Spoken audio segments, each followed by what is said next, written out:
ए बगड़ा सुन। हाँ भैया। हम आगे आगे पानी मारता नहीं, अते पीछे पीछे झाड़ू मरिए, एकदम दबा के मरिए, चकाचक। चला।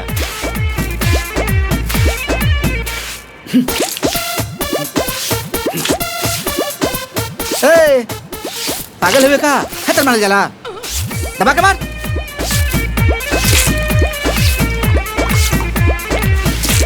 क्या बात है, बड़ा दुआर उआर चमकावा तड़ा। प्रणाम चाचा। अरे आयुष्मान बाबा बेटा।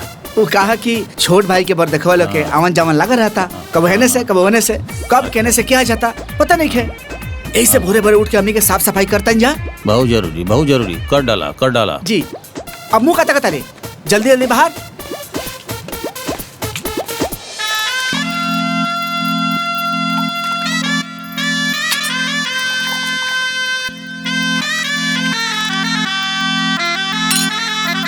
तरी फटाफट हमार पियर का कुर्ता सिल्क वाला निकाल दिया था और ललका पट वाला धोतिया। बाकी बाबूजी काल वाला कुर्ता तो रहुआ खाली एक घंटा खातिर नु पहने रहनी। अरे पगली, हम बेटा वाला नहीं है, वो सरकारी बैंक में काम करे वाला बेटा का बाप, तनी झाड़ झुर के रह के न चाहिए।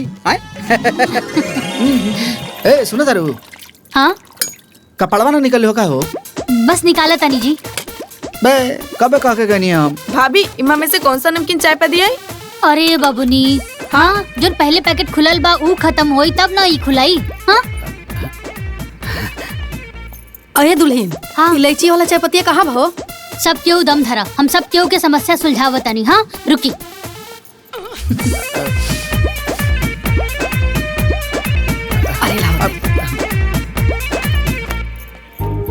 इली ई बैग में राउर धोती बा, राउर कुर्ता बा, सब कुछ बा। और अम्मा जी ई बा राउर इलायची वाला चाय पत्ती, और ई रहल नमकीन। ई खुलल बा, पहले ई खत्म होई तब दूसर खुलाई जाई। सुनो सुनो। हाँ तारा माई के फोन आइल बा। माई के फोन? हाँ माई प्रणाम माई। खुश रहा बिटिया, कहाँ बाड़ू बबनी, आजकल तार फोनवे नहीं खेलागा। अरे का बताई माई, जब से देवर जी के सरकारी नौकरी लागल बा ना, तब से छाल छील के रख देले बा। इतना बरतुआर लोग आवता कि दिन भर चाय नाश्ता बनावे में गुजर जाला। भैया बरतुहार लोग आगे बाड़े, 4 लोग बाड़े। लो बरतुहार लोग भी आ गए। अब हम जाते नहीं कपड़ा पहने। अरे माई सुनी ना, हम फोन करत तानी, बरतुहार लोग आगे बाड़े। अरे बाबूजी अभी ले खड़ा बनी रहुआ, जल्दी जल्दी जाई तैयार होई। अरे बाबूनी जल्दी जल्दी हाथ चलावा, बरतुहार लोग आगे बाड़े।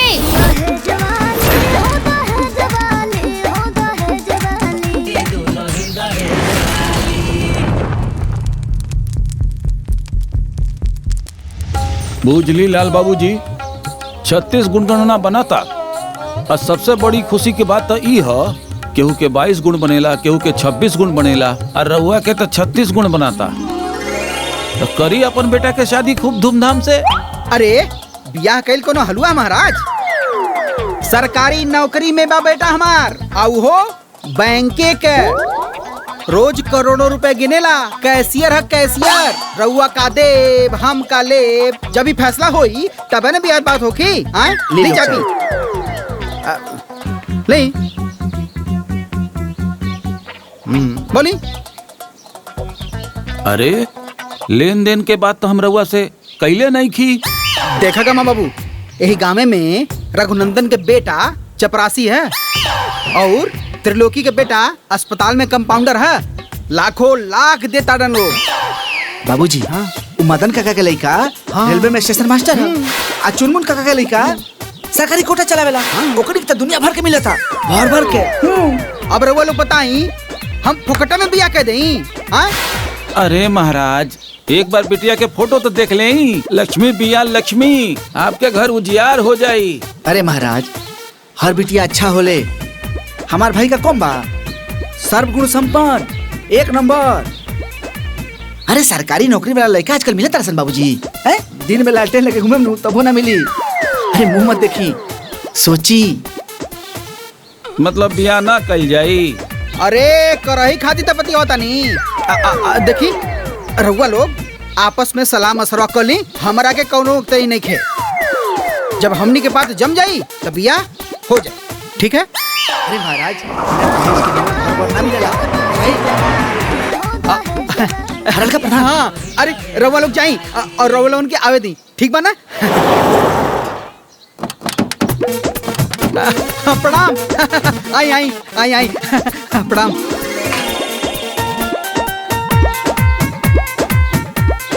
अरे प्रणाम। आई आई। अरे शीतल सुना तारू, जल्दी से चाय नमकीन तैयार कर दो, दूसरा लोग आइल बा। सुना तारू, हरलका प्रधान जी दूसर बार देखवा लेके आइल बड़े। हम पहले ही देख ले रानी जी, है? यही से चाय तैयार बा। तारा मालूम बा, मारुति कार से आइल बा लोग, पैसा वाला पार्टी बुझाता। सुनी जी, केहू के आगे ना इतना झुकला के कोनो जरूरत नहीं है। हमार देवर जी इतना लायक बाड़े त लोग तो अइबे जेबे करी ना, आ दुआरी पे भीड़ त लगबे करी। सही कहता रे तू। एगो बात कही, तू हऊ अनपढ़ लेकिन एकदम बात कर लो पढ़ल लिखल नहीं। का भैया, जब देखा हमेशा भाभी के अनपढ़ गंवार कहेला। अरे बबुनी, अब अनपढ़ बानी तो बानी। तोहारी ये बात हमरा बड़ा अच्छा लग रहा। अब चाय दे जल्दी। अच्छा सुनी जी, ये चाय नाश्ता ना जल्दी से बाहर लेके जाए, दुआरी पे हित नाथ के आदर कइल जाला। ठीक कहता रे तू। ली जल्दी से लेके जाए।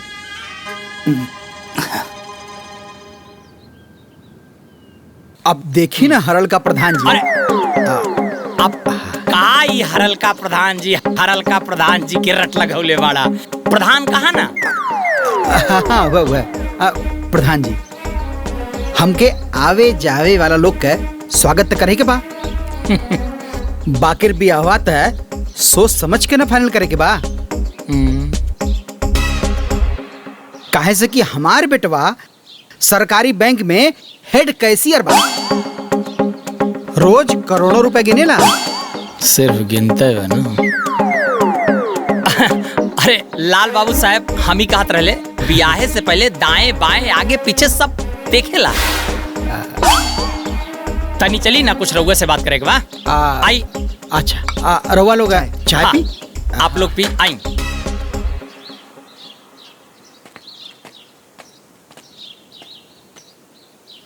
का दहेज दहेज के रट लगौले बड़ा? हाँ, का तो दहेज के चक्कर में ठगा जाइबा ना तो सारी होशियारी निकल जाई। मतलब हम अपन लायक बेटा के लायक परिवार खोजतानी, तू हमारा के समझाओ तो ना। अरे तुम्हारा लायक परिवार भी होके के चाहिए। मतलब हमार परिवार घटुआ बा? कितना बीघा खेत बा, कितना में मकान बा, चासा बासा दासा बा। मतलब तू हमरा के हिसाब ले आल बड़ा कि बरतुहार लेके आल बड़ा? आए तुहार उलग ना बड़ा तो काहे बहस करता रहा? अरे हम चाहतानी कि तू दहेज के चक्कर में खड्डा में मत गिर जा, बस। हम पागल नहीं की, हमरो के आँख और कान दोनों बा। हजार का बाजार फोकट में नहीं खिला का प्रधान। मुझला इस जवाहर में केहू का बेटा बा हमारे बेटा का लायक? आए हमारे बेटा हेड कैशियर बा, वो सरकारी बैंक में रोज करोड़ों रुपए गिनता। अरे तो सिर्फ गिनता, रखत ना बा ना। रखिए प्रधान जी, देखिए जब एक दिन हमार बेटा बड़के घर में बहू लेके आई तब तू देखबा प्रधान। कर बड़के घर में बियाह करबा। जलन खोर कहीं का सब जरूरत देख के। चलो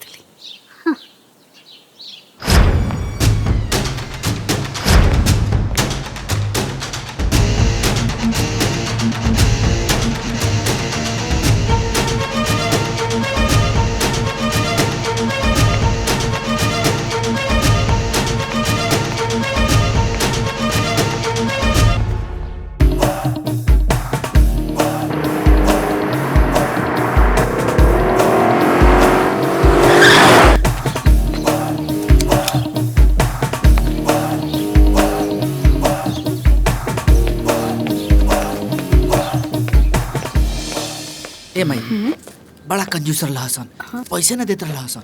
हाँ चकना। ए माई इली सामान। ए काजल, हाँ जाके भैया खातिर चाय पानी लेके आओ तो। सुन, खाली पनी मत लइए, मिठाई उठाई खा के बाबू पानी पिए। ठीक बा बाबूजी। राहुल। हाँ भैया। काजल के एडमिशन वाला कोचिंग में बात कैला है? अरे एकरा में बात का करे के बा, पैसा दे के एडमिशन करा दिया जाए। जाना तारा भैया, आज दूगो पार्टी आए रहल। एगो पार्टी मोटरसाइकिल से और दूसर मारुति कार से।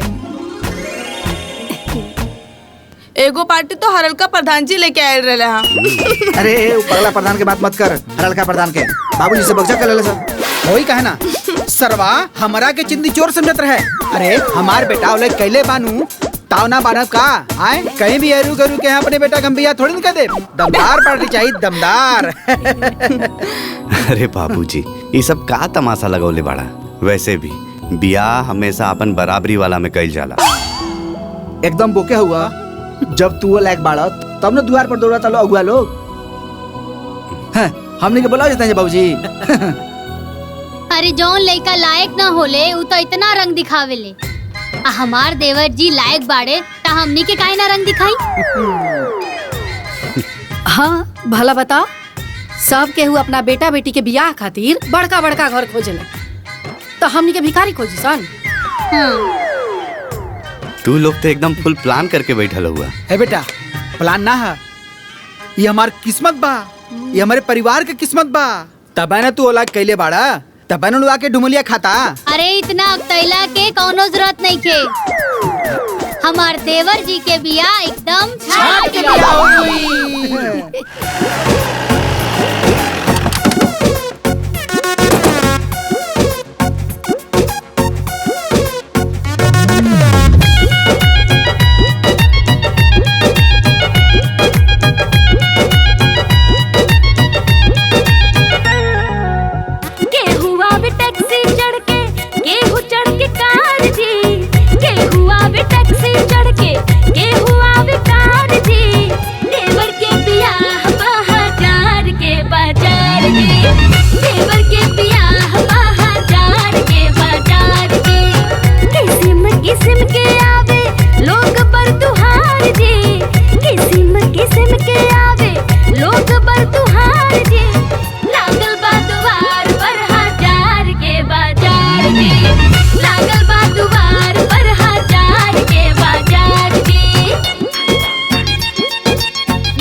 संभारे रहा तू लोग अपनी जीत ले। का हो सरकारी नौकरी वाले बेटा के बाप, बियाह तय भइल की ना? अब रउआ बताइए हरलका प्रधान जी। अरे मर्दवा, हरलका प्रधान बोलब जरूरी बा का? अरे रउआ प्रधान जी भी बोल सकेला। हाँ हाँ हुआ प्रधान जी। अब केहू आके कहता कि हमार बेटी पढ़ल लिखल बिया बाकिर दहेज नहीं खे, केहू आके कहता कि हमार बेटी सुंदर बिया बाकिर दहेज नहीं खे, केहू कहता कि हम खानदानी बाटी बाकी दहेज नहीं खे। अब रउआ बताई महाराज, जब बड़का बड़का घर का लोग हमारे घरे डेरा डलले बाड़े तो हम काहे छोटे घर में बिया करी? हमार बेटा बड़ा नौकरी में बा तो बड़े घर का पतो लाई। हाथी कीन लेला से क्यों बड़का आदमी ना हो जाला, अरे हाथी किनला से पहले ओकरा राखे के औकात होखे के चाहिए। मतलब तू का कहल चाहता रहा? बेटा नौकरी में का हो गई, तू तब पगला गई बड़ा हो। तोहरा औकात बा बड़का घर में बियाह करे के। हरल का प्रधान, तोहरा घर में तो कोनो प्राइवेटो में भी सरकारी चपरासी भी ना बा, तो तोहरा के हमार बेटा के नौकरी कैसे बर्दाश्त होखी? हम सब समझतानी। आज पूरा गांव के मुँहे माटी लगल बा। काहे मुँहे माटी लागल बा हो? तोहरा कंगाली में एगो नौकरी का मिल गई, तू बड़का राजा बुझता रहा। अतना का भिखारी बानी? अरे हमारे दुआरे पे बड़का बड़का लोग आवता, हमार मान प्रतिष्ठा बढ़ता, ई तोहरा के कैसे बर्दाश्त होखी, कैसे निमन लागी? अब तू हमारा से बतियावा लग नहीं खे, तू भागा यहाँ से। तय भाग, तय भाग, तय भाग। अब मुँहवा गोबरा फेंक दे। हम तो कहीं लौटाई दे। जौन बाटा इतना बड़ा, चला हो दिखा दे। लौटायस बाटे, जब देखा हरल का प्रधान बोली।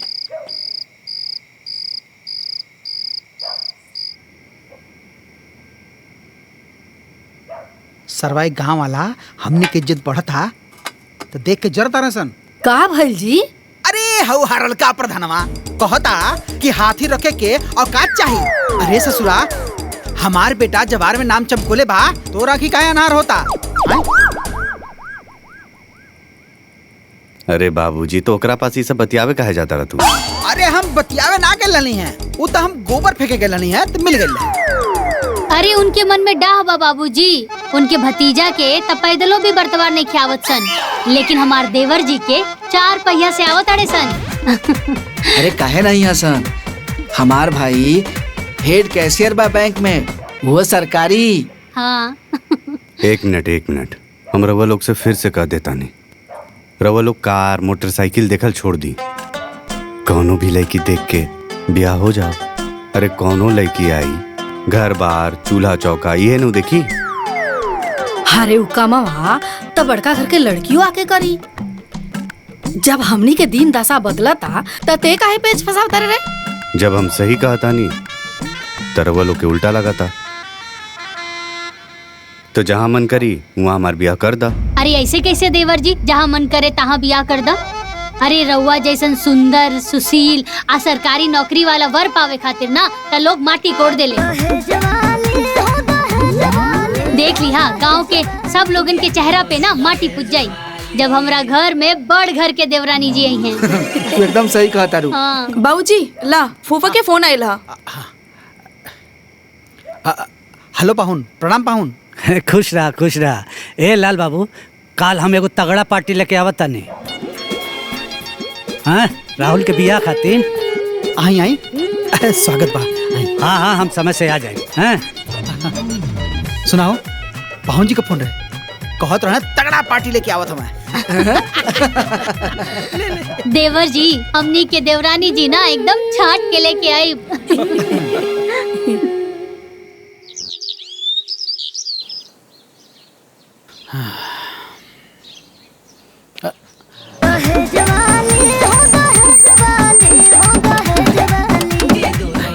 प्रणाम। नमस्ते। खुश रहा। नमस्ते।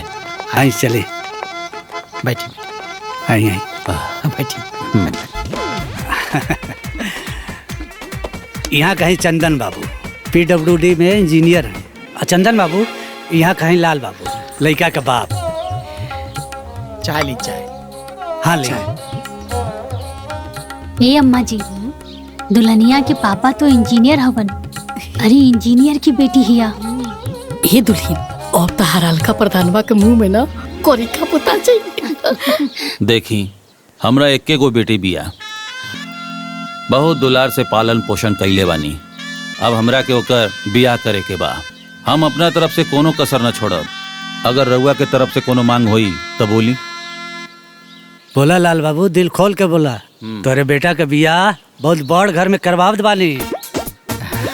अब हम का बोली आए, रउआ इतना बड़ इंजीनियर बानी, इतना धनवान आदमी बानी, अब रउआ शौक भी रखे हैं, तो अब हम का बोली? रउआ बोल दी।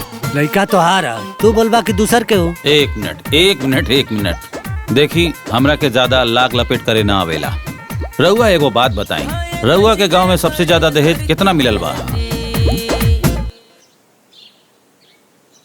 8 लाख मिल रहा है रामलाल काका के लिखा के। वो हमारे गांव में एक जने हम रामलाल, उनके 8 लाख रुपए मिल रहा है।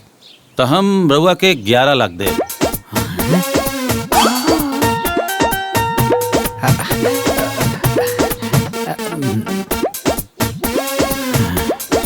अम्मा जी 11 लाख। हाँ दुल्हीन, एकरे के ना कहल जाला बड़ा का घर, बिना मोगली इतना देता। नगद के बाद ये लिस्ट रही सामान की।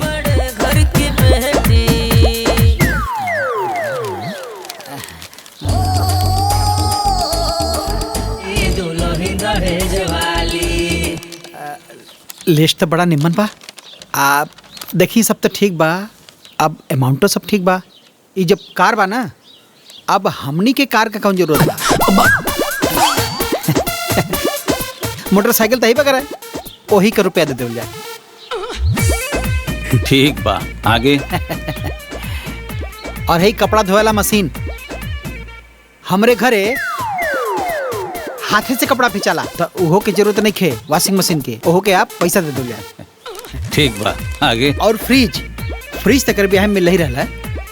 और वैसे भी हम ठंडा पानी ना पीला, काहे से कि हमारा टांसिल बढ़ल बा, तब फ्रिजियो के आप नगद दे दो जाए। ठीक बा। हाँ, मिक्सर हमनी के घरे आज भी मसाला सील लोढ़ा से पिसाला। हाँ, यहू की जरूरत ना है, ओहो के आप पैसा दे दो। ठीक बा। बाकी तो सब ठीक है ठाक है लगता। ए भाभी, वो देखा उतना बड़ा लिस्ट बा।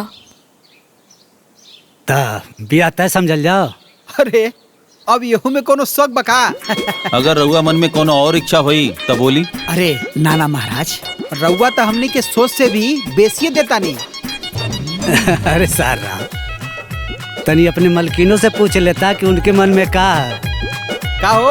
हाँ तो कुछ बोले के बा? ना जी, जब यहाँ लोग बिना मंगले इतना देता नहीं तो का बोली। अम्मा जी फोटो खातिर पूछी ना। ए जी, अरे दुल्हीन ना लड़की के फोटो खातिर कहता रही।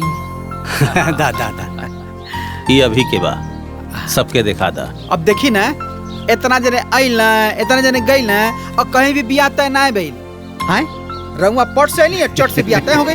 एक कह जाला लिखन। तब आगे? अरे आगे का? रउआ मालिक है, रउआ अगुआ ही। जैसे जैसे कहल जाई वैसे वैसे बियाह होई। और का? तो ठीक बा, हमन का दिन पता रख के तो आगे बता दे हैं। ठीक बा। चला ताली जा। प्रणाम। आई।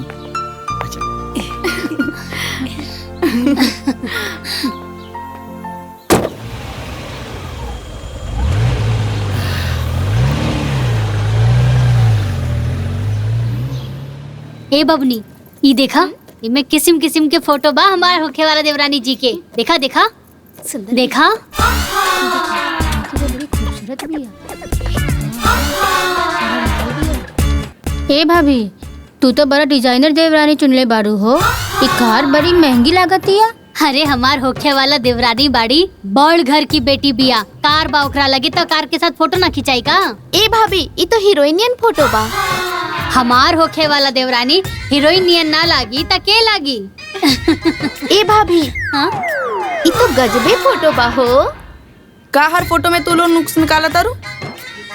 स्टैंडर्ड लोग ऐसे ही फोटो खिंचावे ले। जैया हमार भाभी आ जिए ना, ऊ दिन देखिए तू लोग आग फाड़ के। अरे बबनी, वीआईपी घर के बेटी बिया, बहुत बड़ घर के बेटी बिया। अब ऊ ना ऐसे ही फोटो खिंचावेली। और पता बा हमार देवरानी जी ऊ का दू ये पढ़ ले बिया। हाँ ये। तू तैयारी कला। हाँ? वो आई तो तारा का ट्यूशन पढ़ाई। अरे जाई जी, रउआ देख लिया कैसे वो हमारे हाँ, आगे देखे, पीछे देखे। रही। हाँ देख लिया। ए भाभी, तिलक कहिया बा? अरे बबनी, बड़ घर में बियाह होता तब बड़ तरीका से ना होई। सारा व्यवस्था उहे लोग देखत अड़े। और पता बा सबसे पहले छेका होई, वो वीआईपी तरीका से।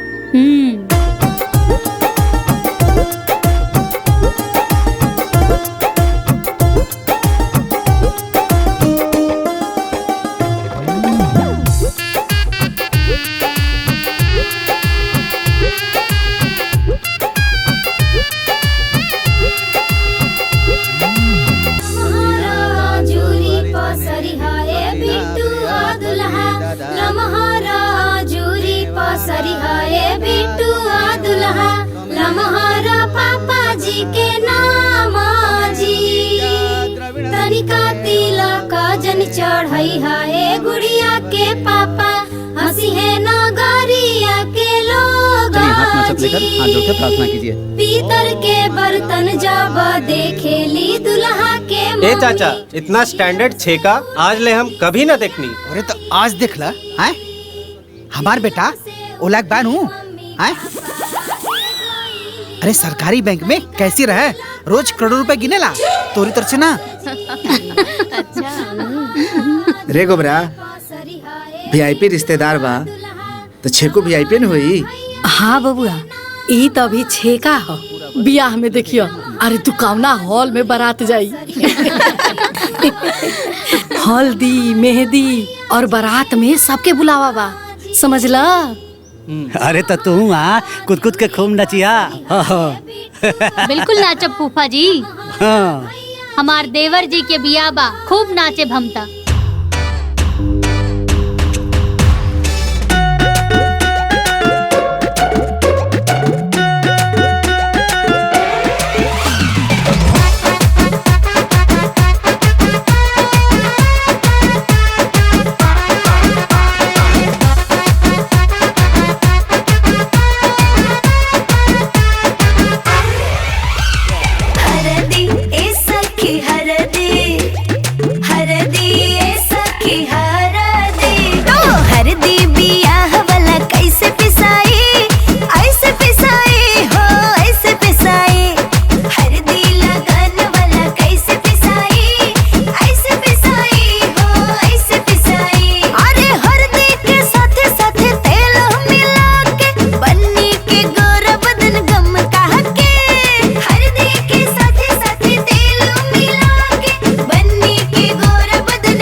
अरे चाची ई कौन स्टाइल है हो? अरे बबुआ बड़का घर में बियाह ऐसा ही न होखेला। बाकी मेहरारू लोग बाराती कहाँ जाइली? अरे पगला हुए का रे वीआईपी बियाह हो। अब वीआईपी बियाह में मर्द मेहरारू दोनों जाला बुझाई। आए स्पेशल बुलाहट में मेहरारू लोग के तब ना लोग बकलोल शोर तो बियाह के बाद हुई पूरे गांव में आए भाई पहले लोगों ने इंतजाम देखा। वाह का बात है। बहुत बढ़िया इंतजाम बा। राहुल सजा तारे और कहाँ बड़े 3-3 आदमी सजा होता करे माई। अरे एडी करो बिया वीआईपी कम बोल। अरे जाए तो ये बाबू, बड़का घर में बियाह होता आ दानो दहेज मिलल बा और तो और लड़की इतना सुंदर मिलल बिया कि देख के तो जियारा जोड़ा गई। अरे खुशी की ठिकाना नहीं के ओकर। ई सब फूफा के करतब ह।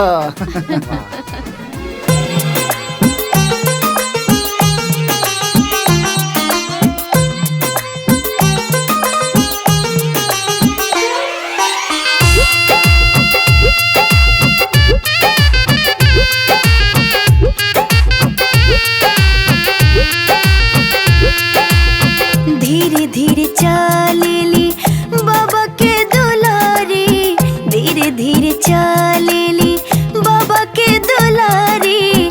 बर देखी मनावा मोहाला जी, बर देखी मनावा मोहाला जी। आज होता बरमाला जी, आज होता बरमाला जी। नैन मिले जब नैना से, चैन उड़े तब नैना से। नैन मिले जब नैना से, चैन उड़े तब नैना से। मन मन जोड़ी मुस्काला जी, आज होता बरमाला जी, आज होता बरमाला जी।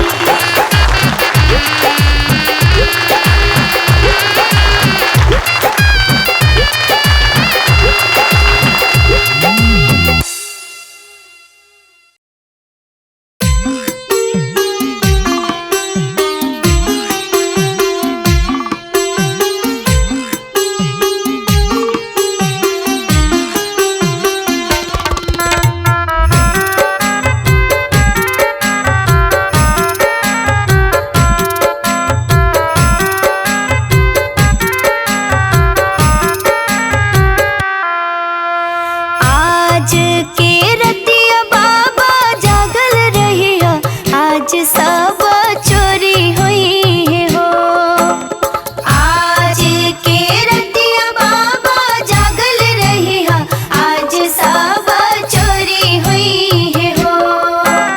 सबरे संपत्तिया बाबा बाचल रही है, गौरा बेटी चोरी हुई हो। सबरी संपत्तियां बाबा बाचल रही है, गौरा बेटी चोरी हुई हो। दुआरा पर रखब चौकी धरवाए बेटी, अंगना सिपाही रखब हो। दुआरा पर रखब चौकी धरवाए बेटी, अंगना सिपाही रखब हो। घरवा में हम बेटी पहरा देहब, कहीं बेटी चोरी हुई हो। कहीं बेटी चोरी हुई हो, कहीं बेटी चोरी हुई हो।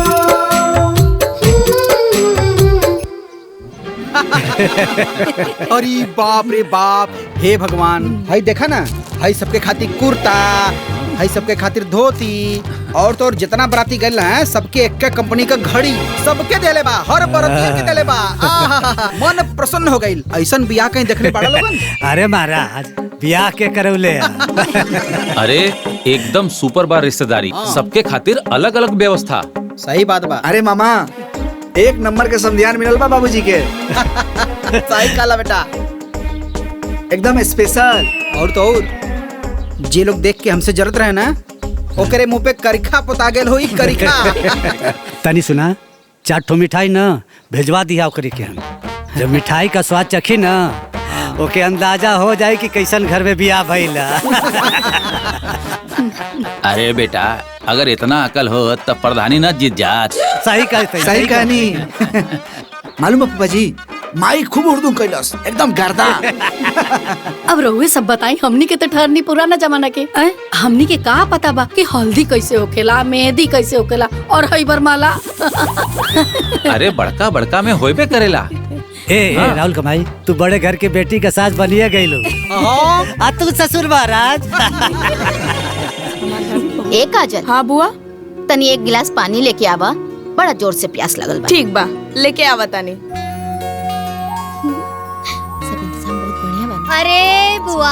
अरे बुआ खाली पानी ना पी, लड्डू खाई फिर पानी पी। ए बबुनी रउआ लोग भी खाई लड्डू।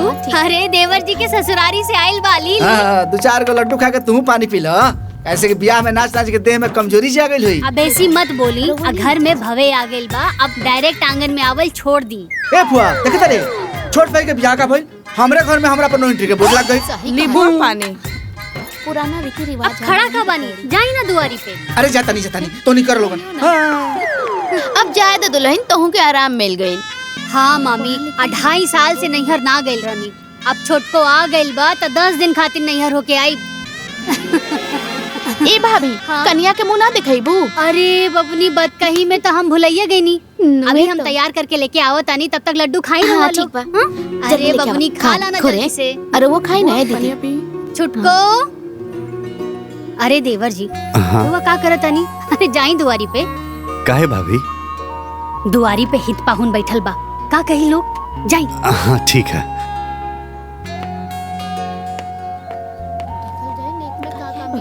हे बुआ, वो देखो भैया कुछ कहा तारे। अरे लड्डू उड्डू खा लोगन। हाँ हाँ खाई बुआ। ए छुटको, सुना ना, जल्दी से तैयार हो जा, गांव के कुछ लड़की लोग आइल बा मुंह देखे खातिर। दीदी मूड नहीं खे, फिर आके आराम कर लिहा, अभी जल्दी से तैयार हो जा। हाँ हम कहनी ना हमार मूड नहीं खे, तनी जाके चाय बना के ले आई।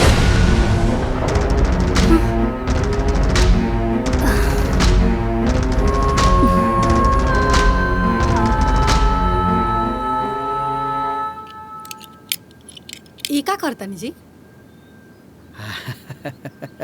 ये जौन दहेज के नौका सामान मिलल है ना, कुल बड़के कमरा में बंद। अरे रंग रंग के किस्म किस्म के सामान मिलल बा, तो सब कमरवा में रख दे, तब घरवा भर न जाई। पगला गेल बाड़ू का? ई कुल सामाना जौन है पुरन के घरों में रख देई, खराब ना हो जाई।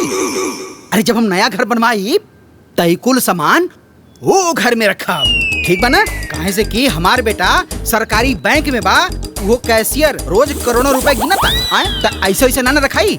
बड़ा सा महल बनी, वही महल में कुल सामान रख जाए। ये पूरा गांव देखी और तो और हरलका प्रधानो भी देखी।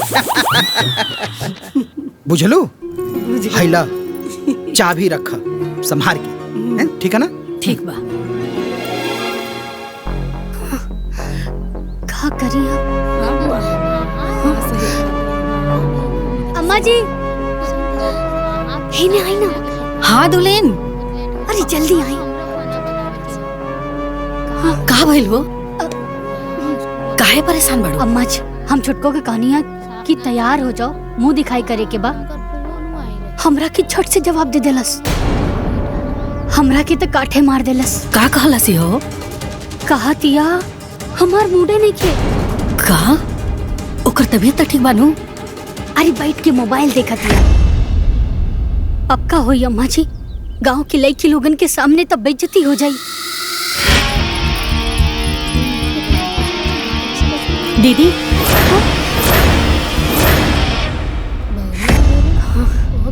का भइल चाय के? हम कब से वेट करत आनी, थोड़ा जल्दी बना के दे दी। हाँ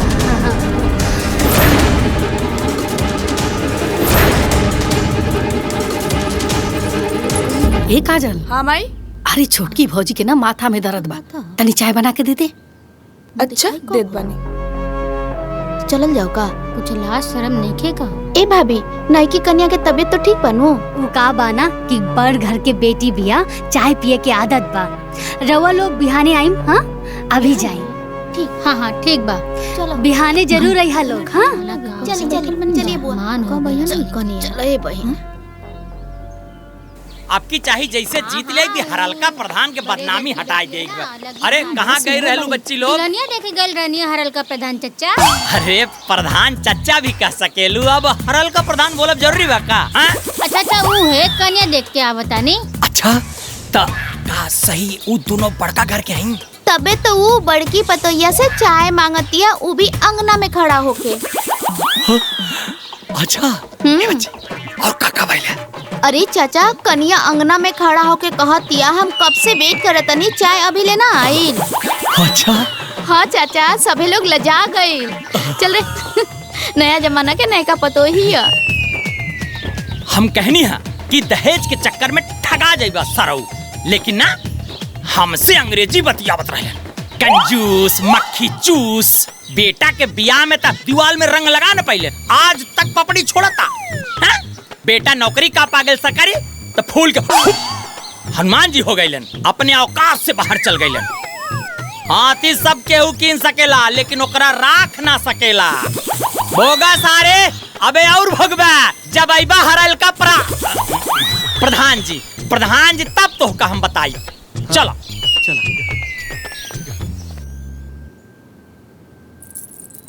दुल्हन तारा माथा में दर्द बका? नाता ता देह बथत बाका? ना तारा कोनो शरीर में तकलीफ तो नहीं है? वोट कोनो तकलीफ तो नहीं है, हम एकदम ठीक बानी। बहुते बढ़िया, तू चाय मंगलू है ना, यही से हमनी के ऐसा लागल।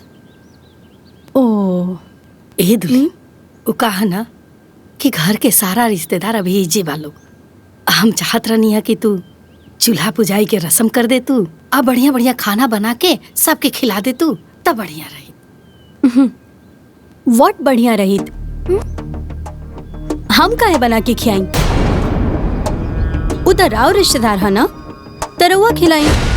काहे से तू नया दुल्हनिया आयल बाड़ू ना, यही से। दीदी हमार पापा इतना दहेज एक खाते तो नहीं खन देले बाड़े कि हम यहाँ आके खाना बनाई, है ना? ताका जे दहेज लेके आवेला वो काम ना करेला का? दीदी रउआ कितना दहेज लेके आयल बानी वो सब हमके पता बा।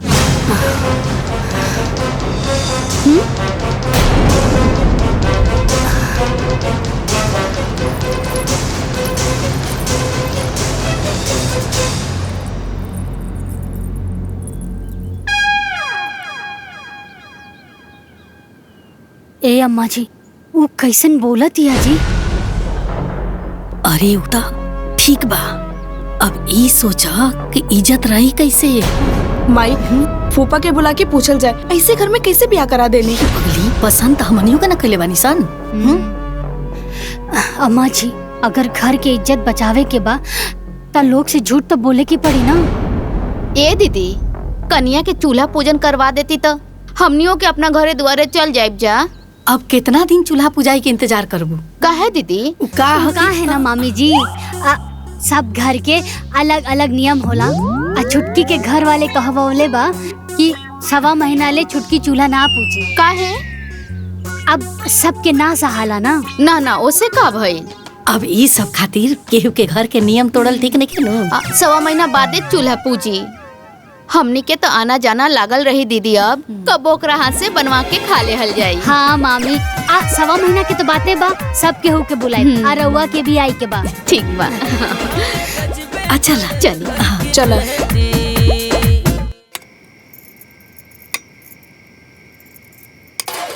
ए बबनी ले जाके अगल बगल के घर में दे आवो, ओकरा बाद में ना पूरा गांव में बटाई, ठीक बा ना? बाकी घर के भी तैयार रखा लोग, हम देके तुरंत आवतानी।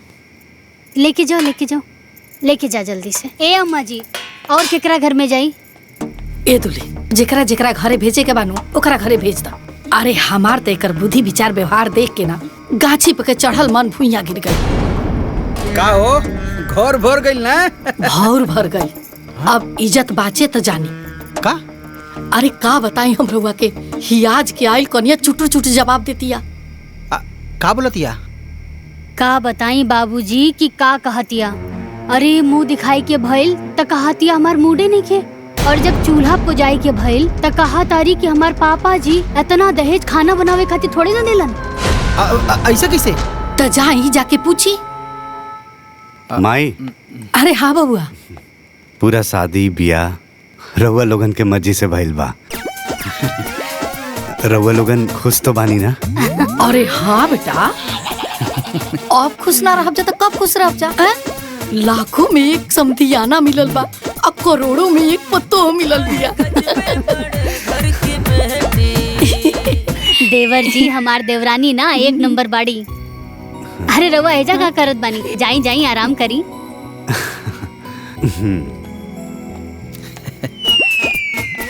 अब भगवाने जानस का होई दादा।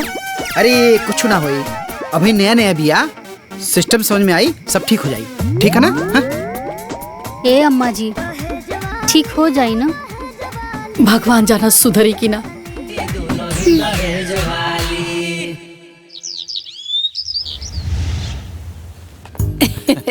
अरे फूफा जी राउर बैग ये नु है? हाँ हाँ ये मामा राउरो बैग रख देते। हाँ बाबू ठीक बात। ए काजल। हाँ माई। अरे उरुमा में दुगो थैली में मिठाई रखल बा, लेके आवता। ये देखी ना, यही नु हाँ। हाँ एगो फुआ खातिर हा, एगो मामी खातिर। गाड़ी में रख देता नहीं, ठीक बा? इली अम्मा जी। ए लाल बाबू, मोच ऐट के पूरा गांव में घूमिया, तोहरे बेटा का ऐसा घर में बियाह करा देले बानी। अरे भोरही गांव में 4 फेरा लगा के आयल बानी। बहुत फास्ट हवा मर्दवा। अम्मा जी छुटकी के बोल दी पैर छुए के। ए दुल्हन हमरा डर लगता, हम ना बोलो। देवर जी के बोल दी।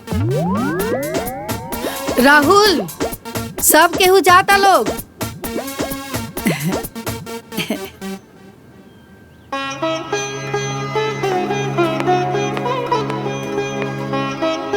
खुश रह। हाँ खुश रहा खुश रहा। खुश रह बेटे,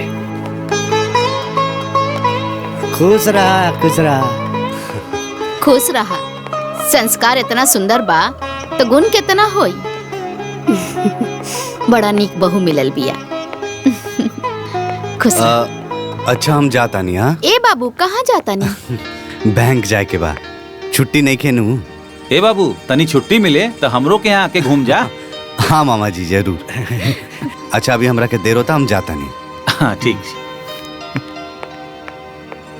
हमनियों के बहुत लेट हो जाए, अन्हार होता। चला हाँ, जाओ ठीक जल्दी। बा, चला तनी। ठीक। हाय लाल लोग हो, चल जल्दी चला। चला लोग जल्दी चला। आवा।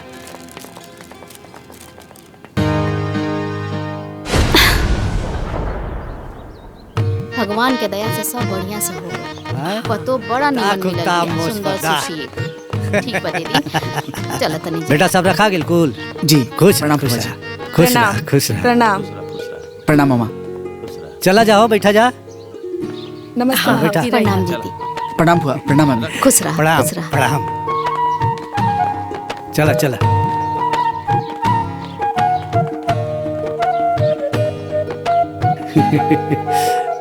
ठीक बा फूफा जी, पहुँच के फोन करे।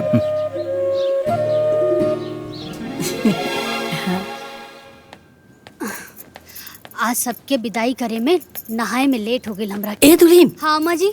अरे आज देख लू कितना संस्कारी नियन आके सबके पैर छुलसिया। हाँ अम्मा जी, भगवान के कृपा बा की इज्जत बाच गई।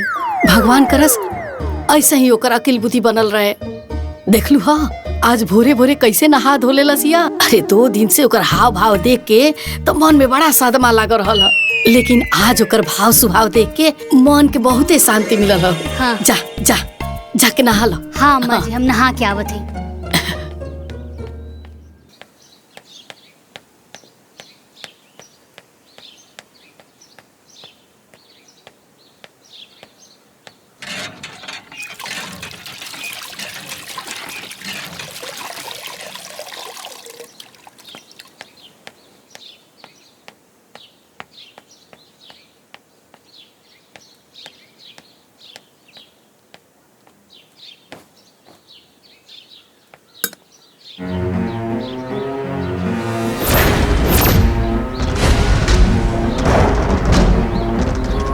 अम्मा जी, अम्मा जी, अरे हेने आई ना।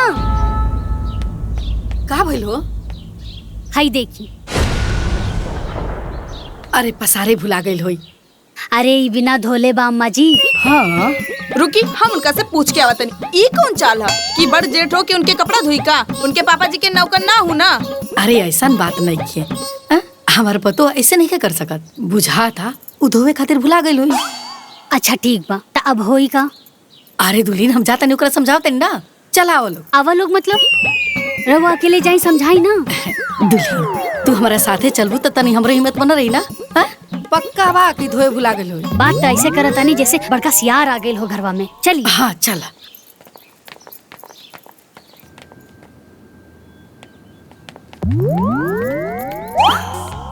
ए दुल्हीन तू ही पूछा ना।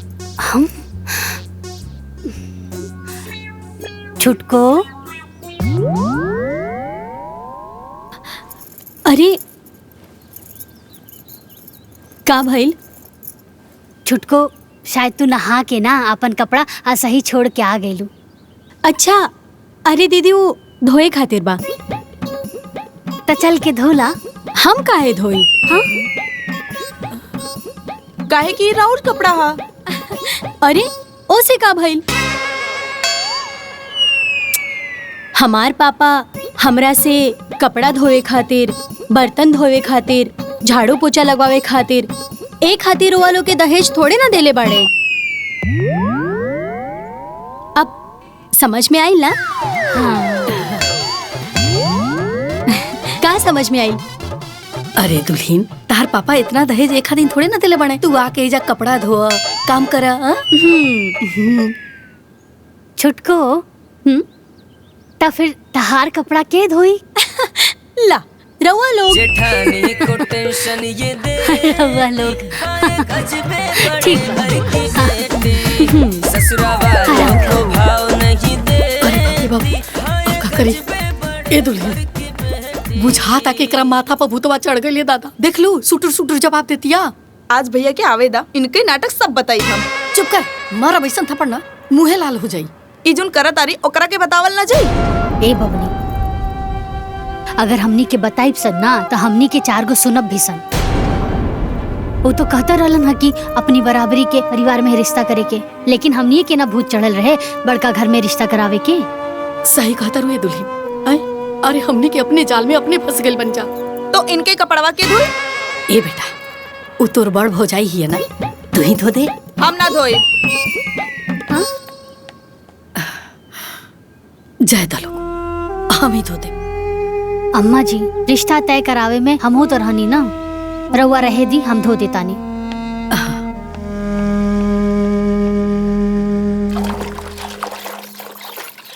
अरे जितना डर देवर जी से ना लागत रहे उससे 4 गुना ज्यादा था ये देवरानी से लागता। हमार सास पतों के तक किस्मतें खराब बा। अरे जौन काम के कल्पना ना कहले रहनी वो करे के पड़ता। कहो कपड़ा धोए तरु का? ना कबड्डी खेलता नहीं। खेलब जी। काहे ऐसे बोला तरु हो? तरवा काहे ऐसा सवाल करता नहीं? हाँ आ जाई ना अपन दूसर काम करी। हड़कईबू ना जाए तो अब ना जाए ना तो यही पानी से रवा के धो दे। जाता नहीं कि ना। अजीब हाल बा भाई। ससुरा वालों को भाव नहीं देती, हाय गजबे बड़े घर की बेटी। एक आजल काम आई? आए देखना आए छोटकी भौजी के ना ले जाके नाश्ता दे दे, ना तो बाहर आके चिल्ला के ना हमर सब तोपल झाकल इज्जत उहार कर दी। हम ना जाए। अरे पगली तू चाहता रे कि हमर तोपल झाकल इज्जत सब उखार हो जाए? ना नू ना हम ना जाए। अगर कुछ बोल दिए तो हमार खीस पड़ जाए। ए बेटा हम तोर माई नु हई, माई के बात ना मनबे। हाँ चल चल के दे दे। कुछ बोल दी है तो? अरे हम बनी नु काहे बोली है? हमू चलतन तोरे साथे। चल चल चल चल। अरे चल चल चल हम बनी नु चल।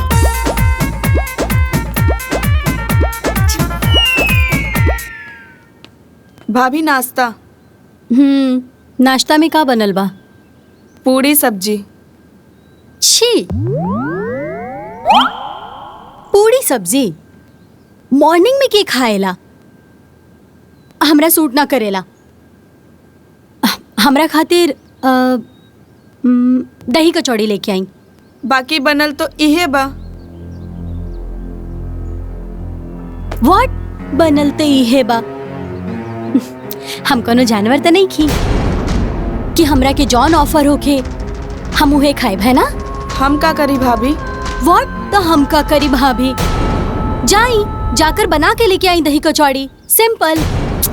काहे कि हमार पापा एक हाथे दहेज तने खन देले बाड़े कि इहे खाए के बा तो इहे खाए के बा, ऐसे ही रहे के बा तो ऐसे ही रहे के बा, है ना। बड़ घर में शादी करे से पहले सोच लेवे के चाहिए ना। हाँ, अब सोच का रहल बानी।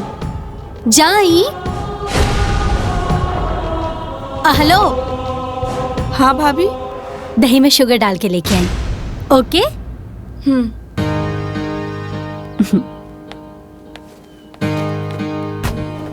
इहे से हम ना जात रहे नेहा। ते सुन ली है ना कैसे बड़बड़ बड़बड़ करत आरी। खाए चाहे भाड़ में जाए। जाए ता बेटा, जाए ता। ए बेटा चल, आटा में ना तनी मोइन डाल के 4 गो कचौरी छान दे ताकि उ नाश्ता कर लेवे। हम ना बनाई। का भइल अम्मा जी? वो महारानी खाते पूरी सब्जी नाश्ता भेजले रहनी है और महारानी के दही और कचौड़ी चाहिए, वो शुगर डाल के। हाँ? अरे काहे बात के बतंगड़ बनैले बड़े हैं? 4 गो कचौड़ी के ना बात बा, छोड़ दे, जाए दे। हम जातनी बना देतनी। अब अम्मा जी यह आदत राउर खराब बा, हर काम अपने करे चल देतानी। अरे दुल्हीन त का करी? अरे 4 गो कचौड़ी के ना बात बा, ओकरा के ना दियाई तो बिना नाश्ता के रह जाई। हम बना देतानी। बड़ घर के बेटी ना आ गेल, कपार पे पहाड़ आ गई बा।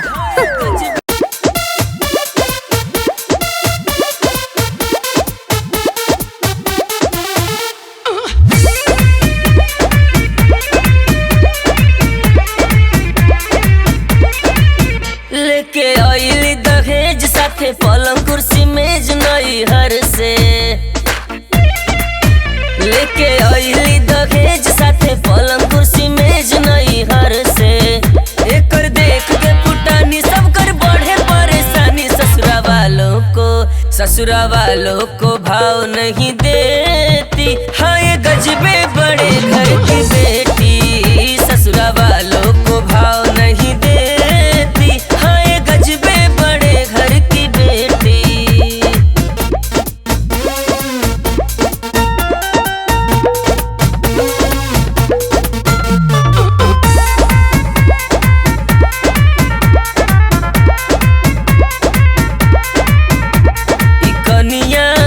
घर भर के नाक में दम करे हो। कनिया हर बात पे सबके तंग करे हो। कभी छोला भटूरा चाउमीन तो कभी पास्ता मांगे। कभी पेड़ा बर्फी समोसा तो कभी खास्ता मांगे। बात किसी की ना माने वही करे जो ये ठाने। सास ननद को सीरियस न लेती। हाँ ये गजबे बड़े घर की बेटी। ससुरा वालों को भाव नहीं देती। हाँ ये गजबे बड़े घर की बेटी।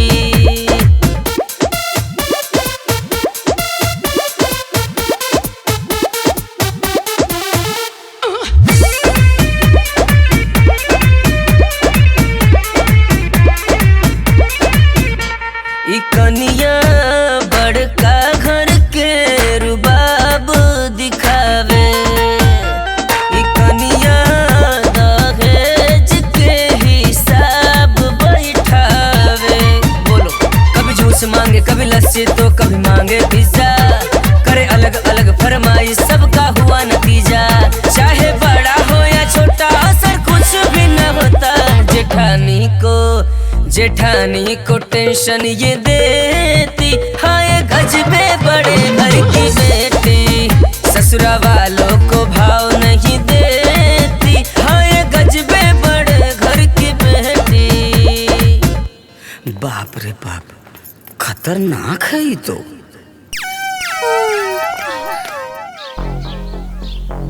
हमनिए के घर भर के माथा पर 7.5 चढ़ रहा कि बड़का घर में बियाह हुई। अरे तो करी पता रहे बड़का पतो ना आफत आ जाई आफत। सब केहू के नौकरानी बना के रख ले बाड़ी। हर बात पे अपने पापा के दहेज के धोस दिखावतिया। अरे भाभी, हाँ, हम देवर कहत जी। रहली कि ममता से चूल्हा पुजाई करा के तू नैयर घूम घाम के आ जाई तू। हमके देवरानी जी के छोड़ के जाए के मने नहीं खे करत। अच्छा, अरे वो कहा है कि वो दिन भर मोबाइल चलावत रहली है, तो तू लोग ओकरा से कुछ काम करावा लो ताकि मिक्सअप हो सके। वो तो बेचारी कहत रहलिया कि ए दीदी का काम करे के बा, लेकिन हमनी के मना कर देनी हसन। हाँ बेटा, अरे आखिर तो जीवन भर काम कर रही के बा, आए थोड़ा आराम कर लेवे दे। ठीक बा, ते सास उपतो जैसन तोर मर्जी।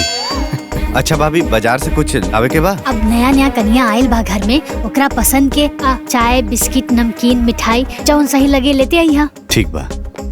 बाबूजी, राउर दवाई बा ना? हाँ बेटा, हाँ। ए राहुल, चौका पर कपड़ा प्रेस करके दिले बनी, अइहा तो लेते अइहा। ठीक बा भैया। भैया लौंग लता मिठाई लेते आइया। लौंग लता ठीक ले आई। कपड़वा याद से ले ले अइहा। अरे वो सब तो ठीक बा, आज ना तक कलो के पता चली तब का हुई। अरे पता चल जाए तो बैठ के हमके माथा पड़ी है? वो तो कहते रहला कि अपना से बराबरी घर में शादी ब्याह करे के चाहिए। अरे हमनिए के घर भर के ना माथा पे 7.5 चढ़ रहला कि बड़का घर में ब्याह होके। ए बाबूजी, अब का हुई? हमके का पता का हुई का ना हुई, जौन हुई तो देखल जाई। अरे ये तो जा जा जा, अरे ये दुल्हन, अरे ओकरा नाश्ता ले जाके दे दो, ना तो फिर बाहर निकल के चिल्लाए लगी, हंगामा खड़ा कर दी। ठीक बा अम्मा जी। क्या जल्दी? अच्छा ठीक बा, तू नाश्ता पानी करवा तनी, हमने के सोसाइटी जाके आवा तनी। चले जाई। ठीक।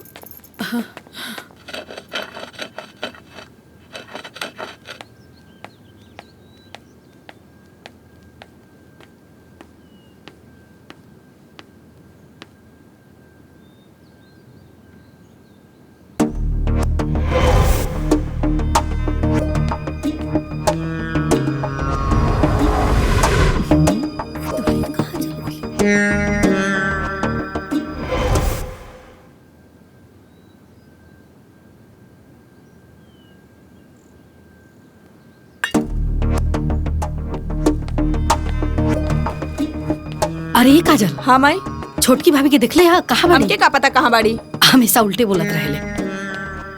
ए बड़को, छोटकी के देखलू हा? ना अम्मा जी। ए चाची, छोटकी भौजी ऊपर नाचा तारी। का? हाँ। ए बड़को, अरे का करे लागल को? में घंटी हिलावे पड़े।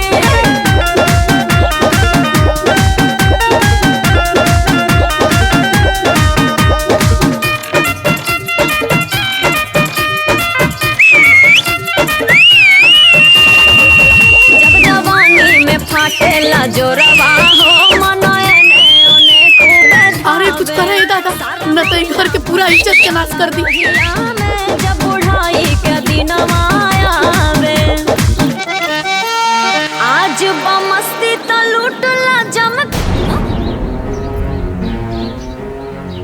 अरे बंद करा अपन ही नाटक, बड़ घर से यह कुल सीख के आइल बाड़ू, लाज शरम कुछ हइये नहीं खे। छत पे खड़ा होके ऑर्केस्ट्रा नियन नाचताड़ू। ओ हेलो, एमे प्रॉब्लम का बा? अरे पगलेटिया, छत पे नाच के पूरा गांव के तमाशा बनल बड़े, आ कहता रे प्रॉब्लम का?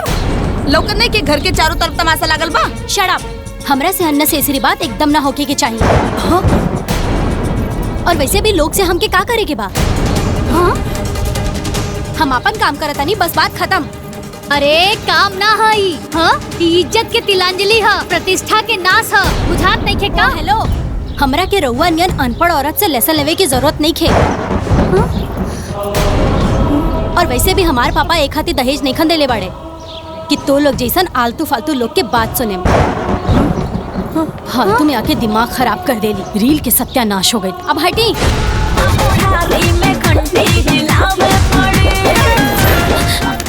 बेहाया बेशरम, उतर नीचे।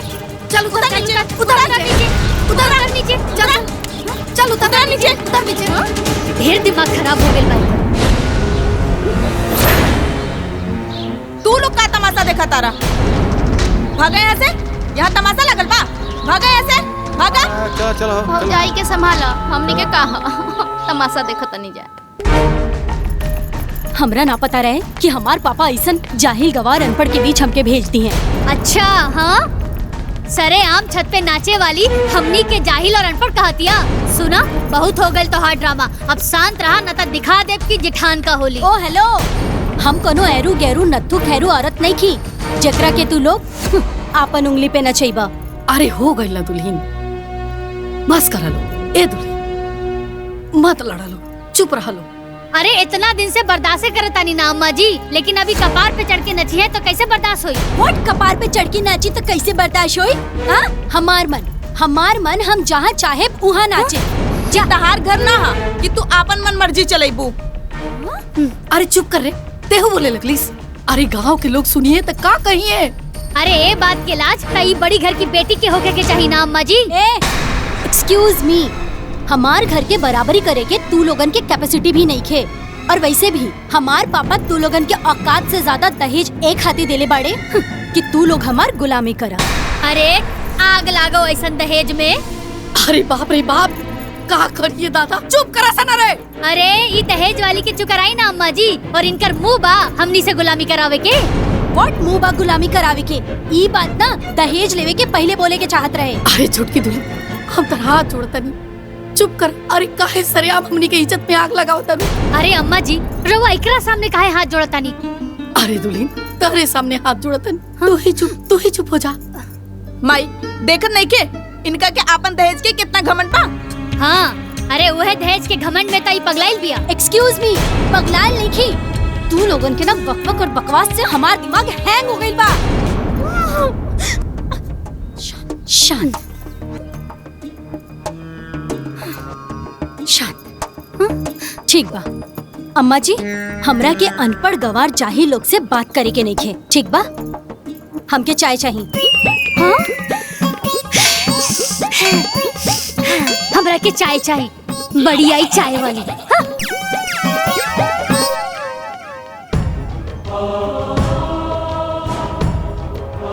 हे भगवान,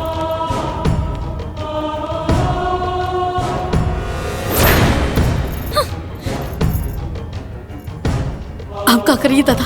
हमरा घर के मर्द सब कैसे मुंह दिखाई सन गाँव में? एकरा के चाय दे दी तेकर मन ठंडा हो जाए। मत बनाई अम्मा जी चाय। अरे दुल्हन, काहे बखेड़ा खड़ा करते रू? बना ले बेदा, चाय पी तो का जाने ओकर माथवा ठंडा हो जाए। हम कहा तानी ना, चाय ना बनी त ना बनी अम्मा जी। त तू ही बना देना। हम ना बनाए भा, बहुत घमंड बना ओकरा के अपन दहेज के ऊपर, वही दहेज से बनवा लेस।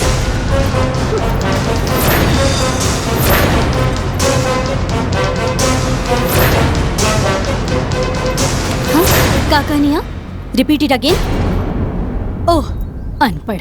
अब फिर से कहीं था? कहनी हो कि तोहर पापा हमनी के ऐजा नौकर नहीं रख ले। अरे दुल्हन, काहेला टेंशन खड़ा करत रू लोग? एक कप चाय के ना बात बा। एक बूंद भी चाय ना मिली अम्मा जी, बहुत घमंड बना इनके दहेज के, वही दहेज से बनवा लेस। अम्मा जी, हम अनपढ़ लोग से बात नहीं की कल चाहत, बस ये बताई चाय मिली कि ना मिली। अम्मा जी, हमू बता देता नहीं, एक घर में ना केहू केहू के नौकर ना हा, चाय ना बनी ता ना बनी। अच्छा हाँ, ठीक बा।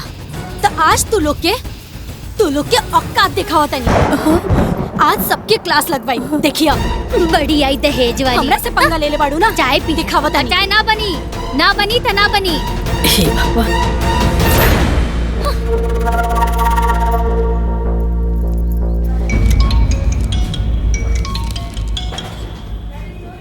हाँ, हेलो। कहाँ बानी रुआ? बैंक में।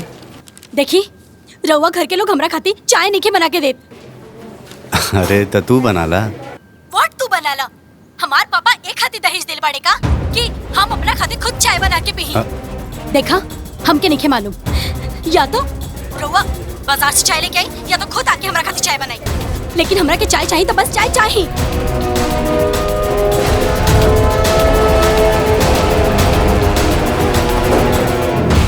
बाबूजी, गांव समाज में बहुत बेइज्जती होता, कुछ समझ में नहीं आया। ले आगे ले। बाबूजी, का भइला? भैया घर से फोन आयल रहे, का बात बा? ते काहे चिंता में बाड़ी माई, उनकर मेरा रू है ना, पूछेलस। का बात बा माई? का बताइए बेटा, हमने के अपना गलती के सजा भुगता नहीं जा। मतलब देवर जी की हमनी के तो अनपढ़ बानी जाना, जाके अपन पढ़ल लिखल मेहरारू से पूछ ली। ममता, ममता, ममता, कहा का बात बा? हमार मुंह ठीक नहीं है। काहे? ई बताई, हमार रील वील बनावे से ई लोगन के का प्रॉब्लम बा? अरे रील वील ना बनत रहे, छत पे खड़ा होके ऑर्केस्ट्रा के डांस चलत रहे। का बाजू में खड़ा बाड़ी पूछ ली ना। हाँ बनावत रनीता। अरे गांव के लोग अपना छत पे खड़ा होके सीटी मारत रहला। अभी बेशर्मी पे केहू बोली ना का? Shut up. Shut up, you illiterate woman. I don't want to talk to a fool like you. You shut up, shameless woman. Even I don't want to talk a crazy woman like you. I am done with this word illiterate. What do you think? You are more educated than me in this house? Listen, I am more educated than you. Did you understand? अरे तोहरा से ज्यादा ही घर में पढ़ लिख के आई नहीं, लेकिन अनपढ़ बन के रहनी ताकि हमार कम पढ़ल लिखल पति के मन में हीन भावना ना आवे।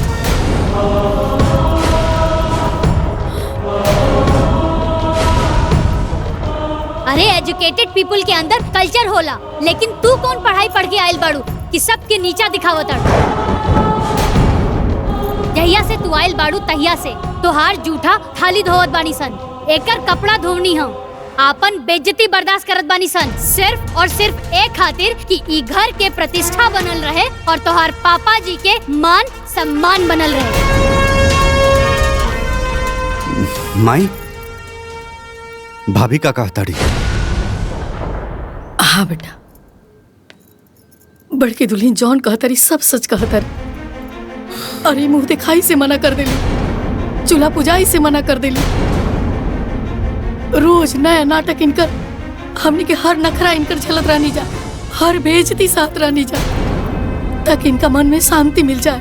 लेकिन तब अरे तो ये बात तू लोग आज तक हमरा के बतावलू काहे ना?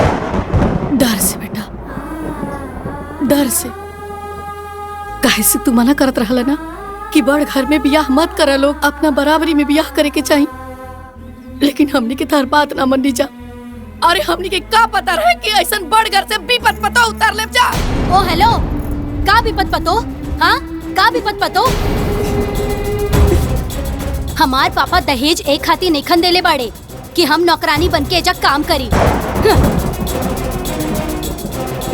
इतना दहेज देवे के मतलब कि हमके नौकरानी चाहिए ना, ता अपन बाप के दहेज के नौकरानी बनावा। तो लोग का करे? ममता चुप। व्हाट चुप? हाँ व्हाट चुप? फिर वही बात, मारा एक थप्पड़ ना, दिमाग होश में आ जाए, समझ लो। इंसल्ट? हाँ, हमार इंसल्ट? अब हम 1 मिनट एक घर में ना रहा, 1 मिनट भी ना। हाँ जा, निकला। ओ हेलो, ऐसे कैसे जाई? हाँ, ऐसे कैसे जाई? जितना दहेज लेके आयल बनी ना, 1-1 रुपया हमके रिटर्न चाहिए, ओकरा बाद हम जाई।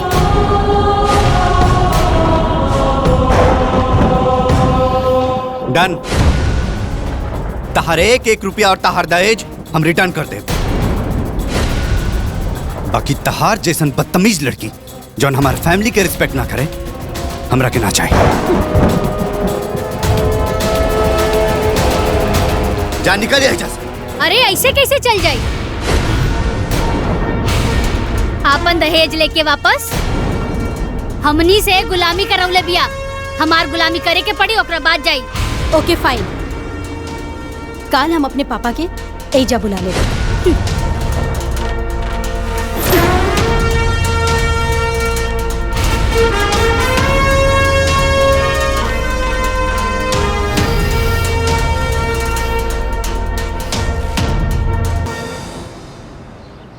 का खरीदे के बा? एक ठो झुमका खरीद दे अरे हम। झुमका तो एक ठो, खरीद ले हाँ। रही ना पिछला आज महीना तो में। खरीद दे अपना फिर से। अरे तू हो ना।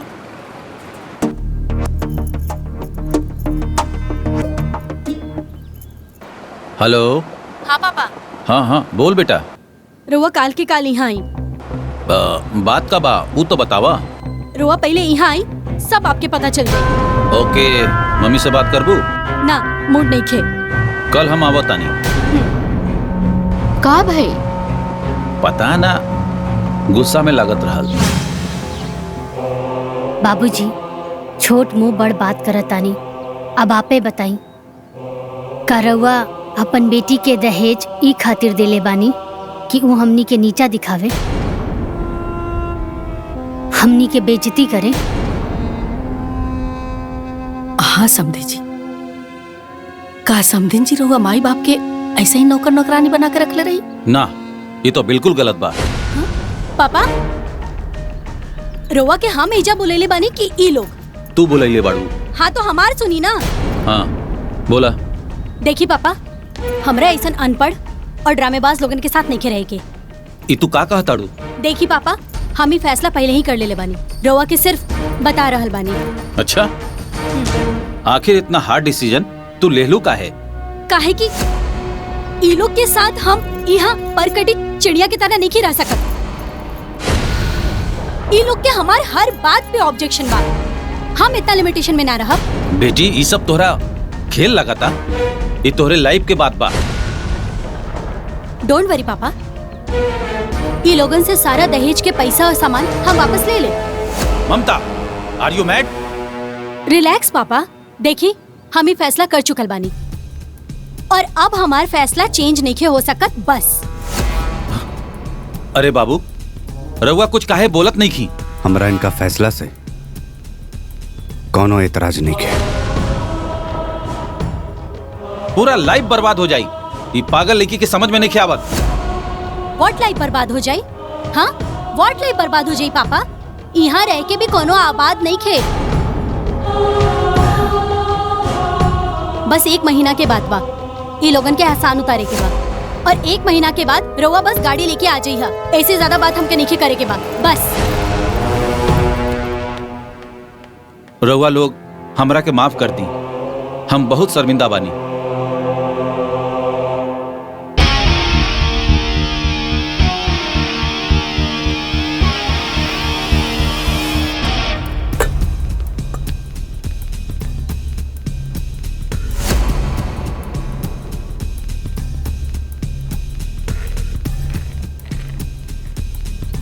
चला ठीक बा, सामान तो सब ठीक बा, कैश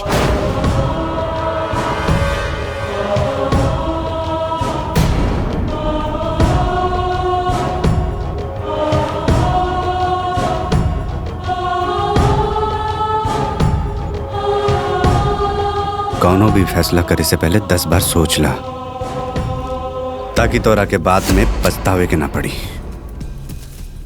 Whatever.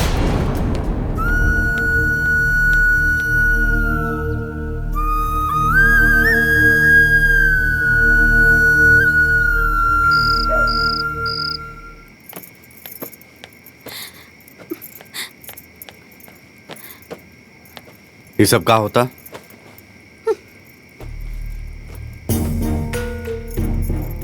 ड्रामा मत करा, समझ लो। ये बिछावन हटा के काहे सुतल बाड़ू? काहे कि हमार पापा के दिहल नहीं खे, और काहे सोती हम राउर घर के बिस्तर पे? हमके ना चाहिए केहू के एहसान। तारी ये बचकाना हरकत की वजह से बात यहाँ तक पहुँच गई। व्हाट बचकाना? हाँ व्हाट बचकाना? पहले ई बताई हमरा कि के बा हमरा से ज्यादा एजुकेटेड है घर में? हाँ के लेके आयल बा हमरा से ज्यादा दहेज है घर में, या के बा हमरा से ज्यादा बड़ घर के ए घर में? बताई। तारा ये बात के बहुत घमंड बा ना? यस बात बा। पछताइबू, एक दिन तू बहुत पछताइबू। ओ हेलो, हमके सब पता बा कि जॉन हमार खिलाफ एक घर में टीम बाजी हो रहल बा ना, ओकर एगो प्लेयर रहुआ बानी।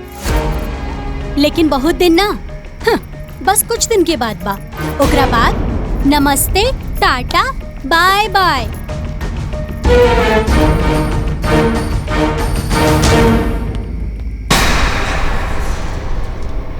बाबूजी बिस्तर लगा देनी।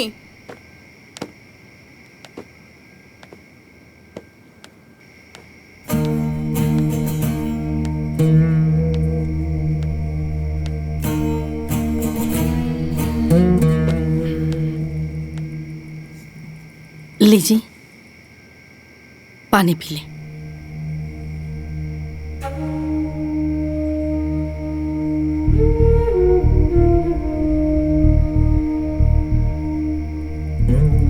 कहां से कहां हमनी के दान दहेज बड़का घर के चक्कर में पड़ गए। नहीं सब हमने से बहुत बड़ी गलती हो गई। बाबूजी भैया ठीक कहत रहे है ना कि शादी अपने बराबरी में होए के चाहिए, लेकिन तू ही न डांट देले है ना। यह नु हम हमारे कपारे पे भूत सवार रहे। ए जी अब समझ में आवता हल्का प्रधान जी ठीक कहत रही। बताई ना हमनी के परिवार के प्रतिष्ठा गांव में गई अलग, हमनी के पूरा परिवार दुखी बा अलग, हमर बेटा दुखी बा अलग। कुछ वो ठीक नहीं होगा जी, कुछ वो ठीक नहीं होगा। देखा वही जब बड़की बहू इतना पढ़ल लिखले के बाद भी अनपढ़ बन के रहली, एगो इहो संस्कार होला। रहुआ एकदम ठीक कहा था।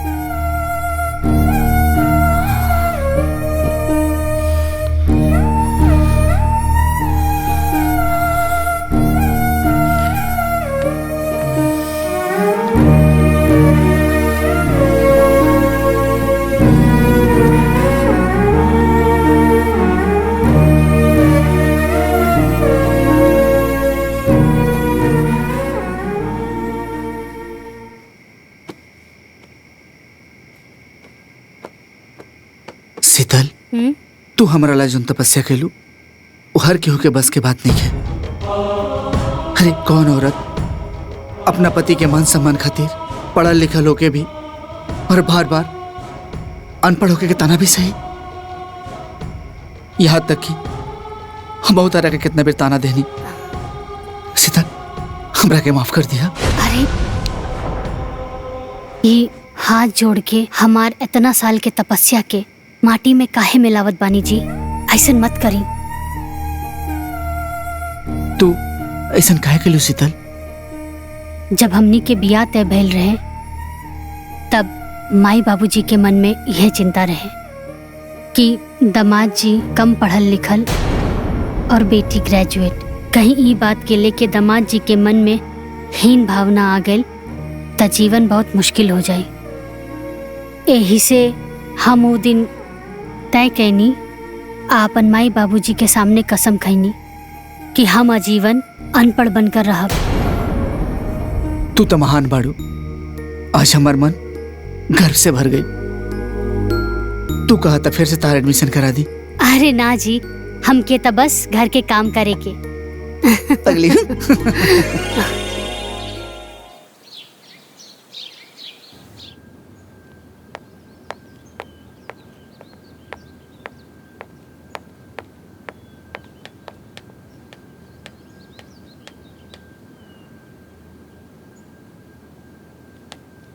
अरे ओ बड़े घर की बेटी, अरे ओ बड़े घर की बेटी, अरे ओ दहेज वाली, याद बा ना कि आज चाय तोहरा के बनावे के बा। Get out, get out. हाँ बबुनी, तनी जगावे वाला दवाई तो लेके आई। Get out.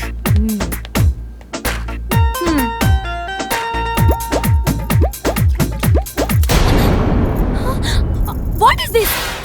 मतलब What is this? समझ में नहीं क्या आवत कि What is this? हमनी तोहरा के चाय 10 बजे बना के नानू देवत रहनी। हाँ टाइम देखा 10 बज गइल बा। हमनी के चाय चाहिए।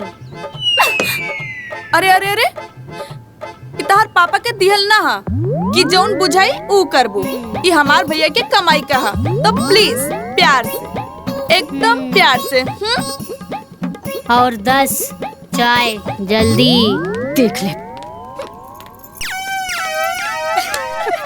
चलो चलो। दिया बड़ा न खड़ीले जैसे 5 सकतिल रहे गुस्सा में। हाजी गुस्सा में केहू सभे झट से वाझुरानी, केहू सभे झट से वाझुरानी। हर दम आप से तेरे बोझाली दुल्हन दहेज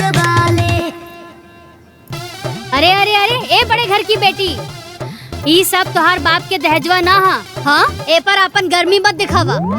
ई सब सामान हमनी छोट लोग के हा। तनिक आराम से चाय बनावा। हे भाभी। हाँ बबनी बोला। बड़ घर के बेटी के हाथ के चाय के स्वाद कैसन होला जी? हाँ, एक के मिनट में पता चल जाए बबनी। अब चाय बनता है बात देवर जी के बोल दा कि पी के जई हैं। ए छोटका भैया, चाय बन गइल, पी के जइहा। चलो हो। चलो।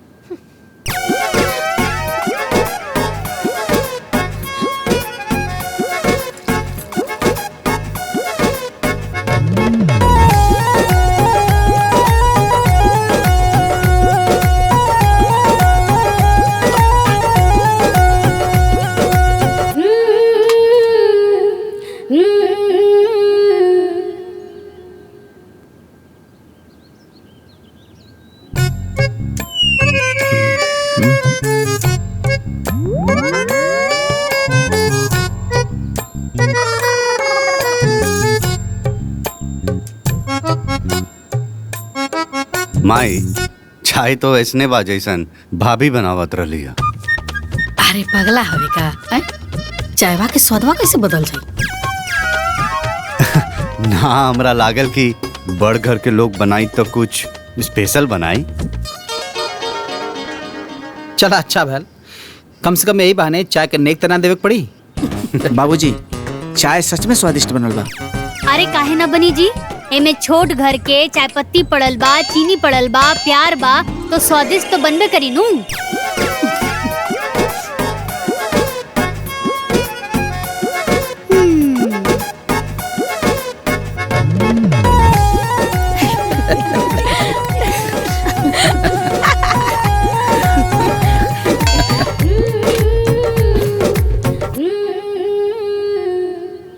बाबूजी चलल जाए? हाँ चला। हाँ आओ भैया। चला हो।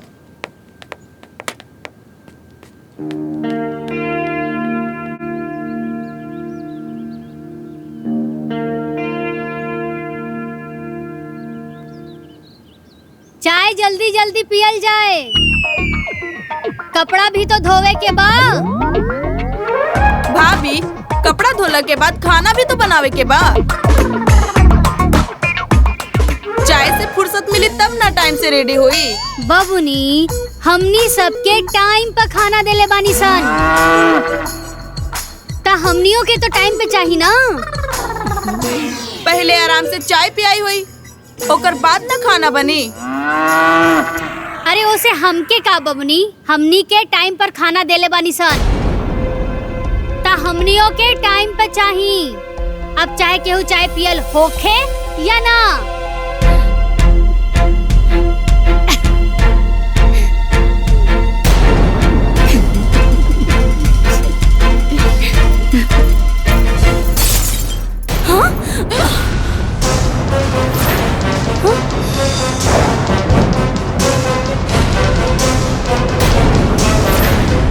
अब जब तक तुम लोग के खाना बना के ना खिया देब ना, तब तक पानी के एक बूंद ना पियब।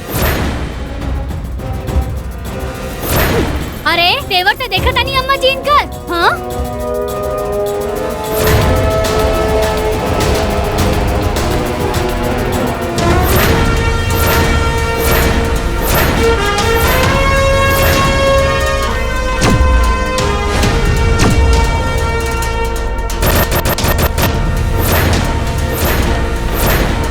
ए बड़े घर की बेटी जी, ई कब तोहार पापा जी के दिहल दहेज ना रहल जौन तोड़ देहलू। मालूम बा हमके, हमार पापा ऐसन सड़ियल चीज देहू नहीं खन सकत। फिर भी चाय तो इहे में पियत रहलू हा। बस कुछ दिन के बाद में, बस कुछ दिन और, फिर ओकरा बाद ई घटिया सामान, घटिया लोग, ई घटिया घर से हमके मुक्ति मिल जाई।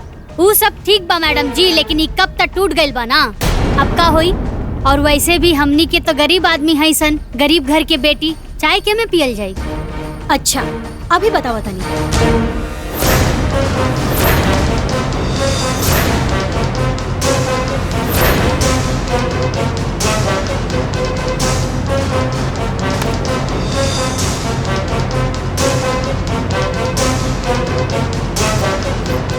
इला, एक कप के बदले पूरा सेट देता नहीं। हमके ना चाहिए केहू के एहसान।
गुस्सा में बिना बड़ा न खड़ी ले जैसे माचिस कतिल रहे गुस्सा में हाजी हाँ गुस्सा में केहू सभे झट से झुरानी केहू सभे झट से झुरानी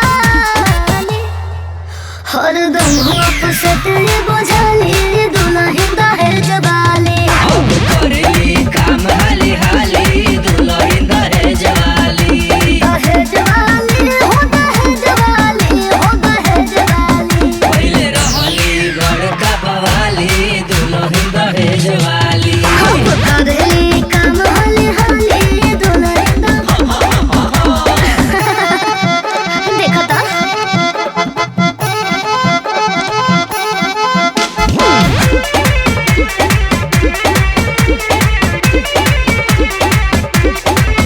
होई बड़े बाप के बेटी आज बेला तारी रोटी देखो कोई से हाजी हारी से सब काम झमा झम करो तारी दाना दान देखो कोई से हाजी हारी से ना दे डाली ना कहू से ना जानी ना दे डाली ना कहू से ना जानी केहू से पूछो कह जाली दुल्हन दहेज वाली करेली काम हाली हाली दुल्हन दहेज वाली दहेज वाली हो दहेज वाली हो दहेज वाली पहले रहली बड़का बवाली दुल्हन दहेज वाली अब करेली काम हाली हाली दुल्हन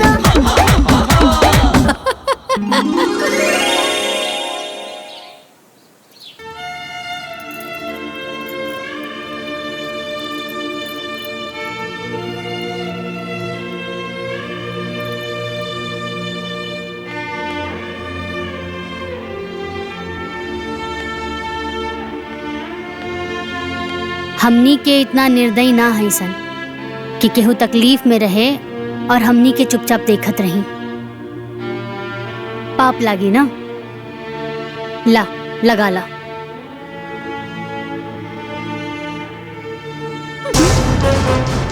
व्हाट पाप लागी? हाँ व्हाट पाप लागी? ओ हेलो, हमके केहू के दया दृष्टि के जरूरत नहीं खे। रउआ नियन लोग के तो हम अपन घर में नौकर रखे नहीं, ई तो मजबूरी बा जे सेवा कर रहल बानी। अब जाई अपन काम करी। हे भगवान,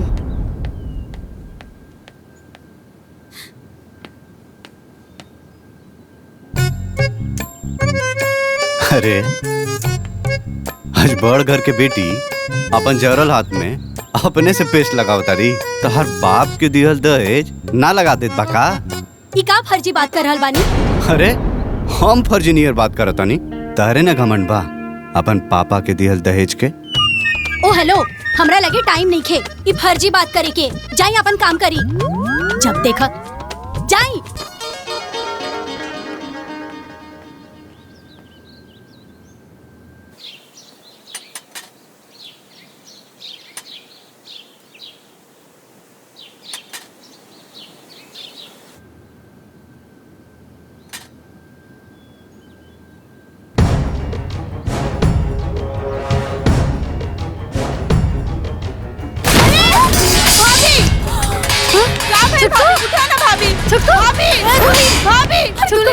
अरे पानी लेके आओ, पानी लेके आओ। ममता, अरे अरे सुनी ना, जल्दी से डॉक्टर के बुला के लेके आई।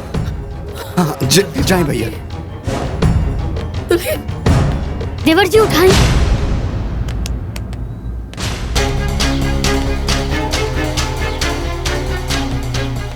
डॉक्टर स्वतंत्र के लेके आई है, ठीक है? बहुत अच्छा डॉक्टर हुआ। ठीक है।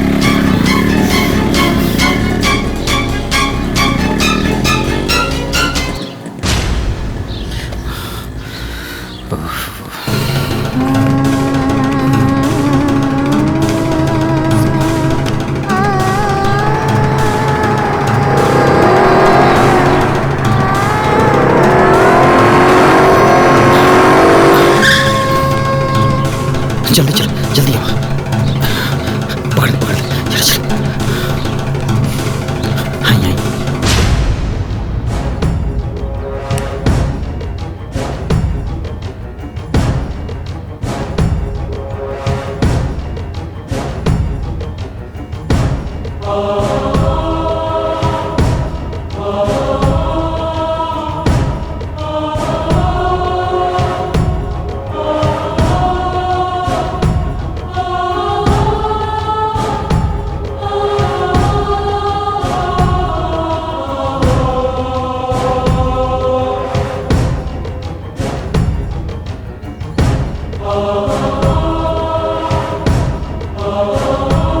तो बहुत हाई बा।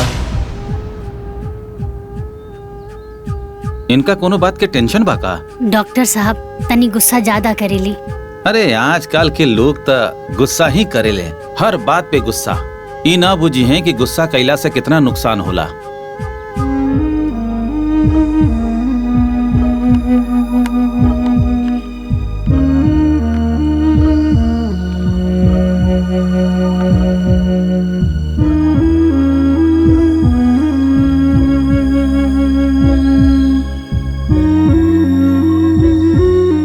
हम बीपी के इंजेक्शन लगा देले बानी, कंट्रोल हो जाए।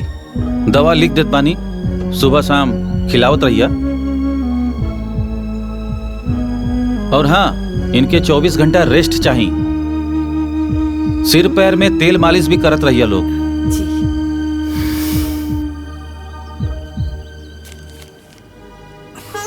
नमक बिल्कुल बंद कर दिया। ठीक बा। फिर आके हम चेक कर ले। ठीक बा डॉक्टर साहब। आई चले।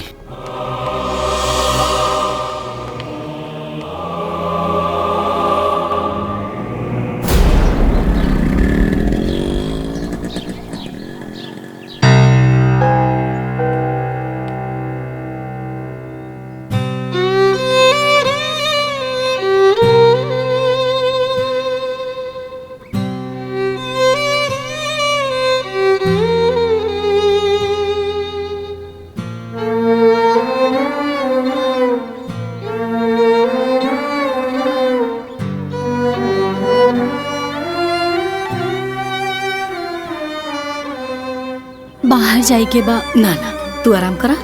डॉक्टर साहब कहले बड़े तारा के आराम करेगी।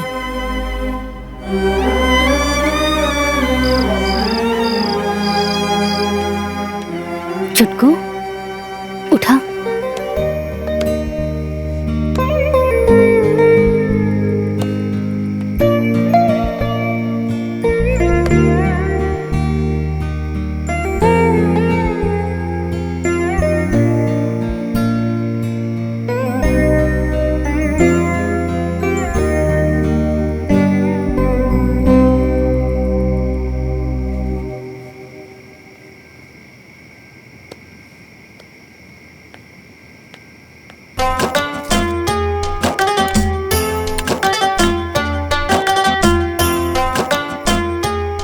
ला दुल्हन।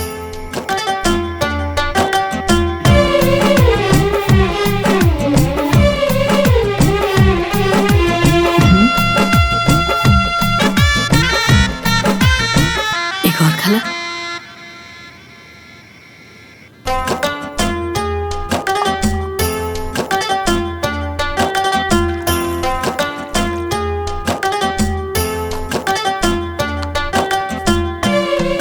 भाभी ली दूध पी ली।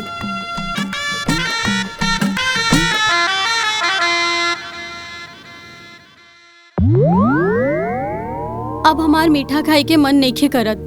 डॉक्टर साहब नमक देला से मना कैले बाड़े। पीला।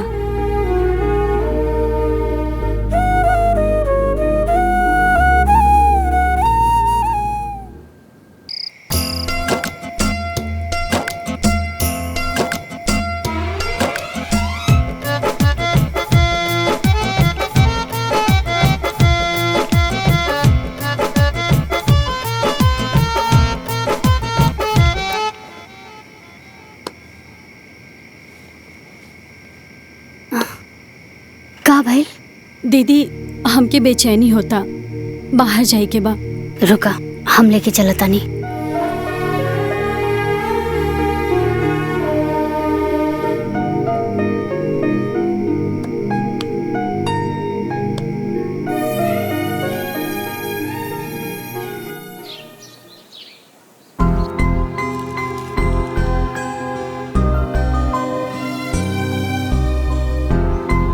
अच्छा दीदी, हम का कहत रहनी कि का हम बाहर घूमे जा सकतानी का? ज्यादा बाहर घुमला के कौनो जरूरत नहीं खे। डॉक्टर साहब मना केले बाड़े। दवाई खा ला।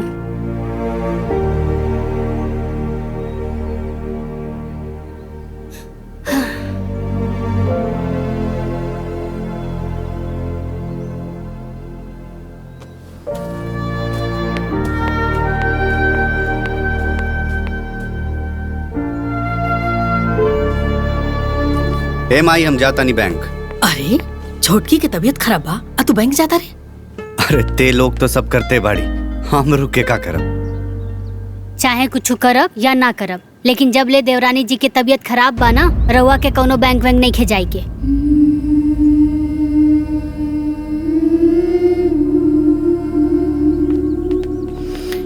आई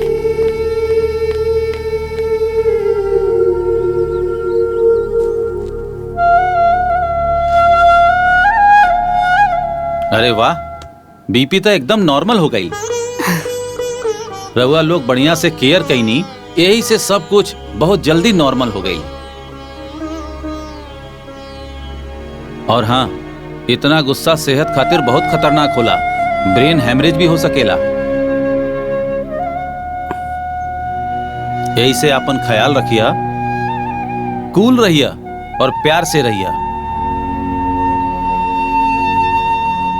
ठीक बा? जी डॉक्टर साहब।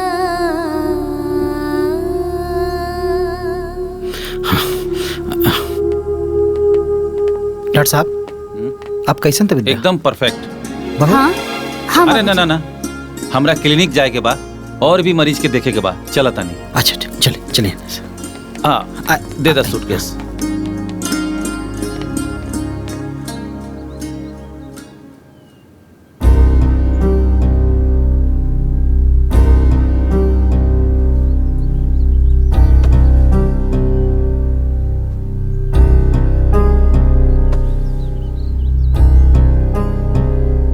तू पिछला 24 घंटा से बिस्तर पर बीमार पड़ल रहलू है। का तहार पापा के दहेज तहार देखभाल कैलस? का तहार पापा के दहेज तहरा के दवाई खियवलस? का तहार पापा के दहेज तहरा के खाना खियवलस? ममता, घमंड बहुत बेकार चीज होला। पैसा से ज्यादा कीमत इंसान और इंसानियत के होला। तू हमरा परिवार के साथ कब्बो अच्छा व्यवहार ना कैलू, वो सबके कब्बो रिस्पेक्ट ना देलू, फिर भी सब कुछ भुला के वो सब पिछला 24 घंटा से तहार सेवा में लगला। मुश्किल में न तहार पापा के दहेज काम आइल, न तहार घमंड। खैर ये सब बात हम तहरा से कहे कहता नहीं, तहरा के तो जाय के बा।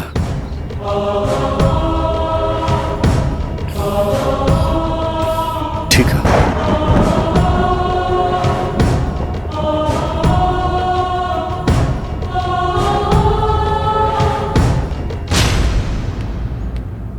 ये सब सामान उठा के गाड़ी में डाल दो। ठीक बा भैया।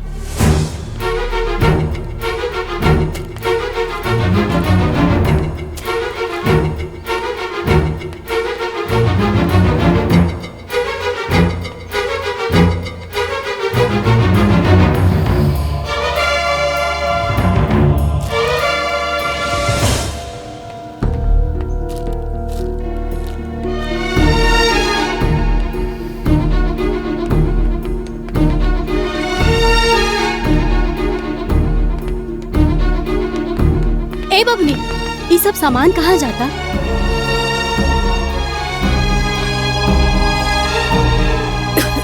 अम्मा जी, ये सब सामान कहाँ जा रहल बा?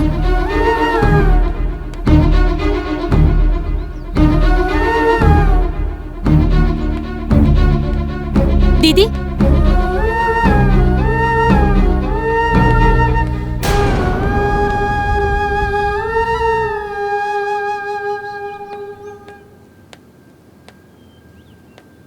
तू यहाँ का करत बाड़ू? जा तैयार हो जा। काहे? कहे का तारा जाए के बाना, तहर बाबूजी गाड़ी लेके आयल बाड़े, देखत नहीं को सब सामान लोड होता। जा तैयार हो जा। जा।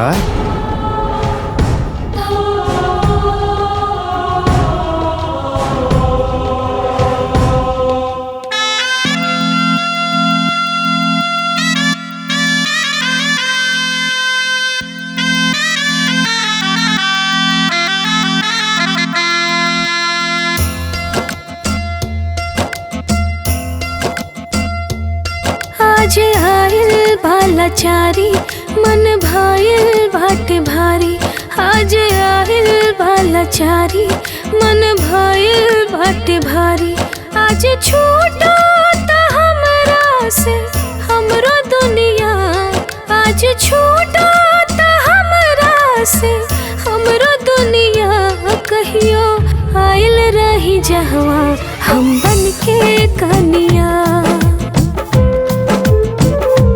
कहियो आयल रही जहवा हम बन के कनिया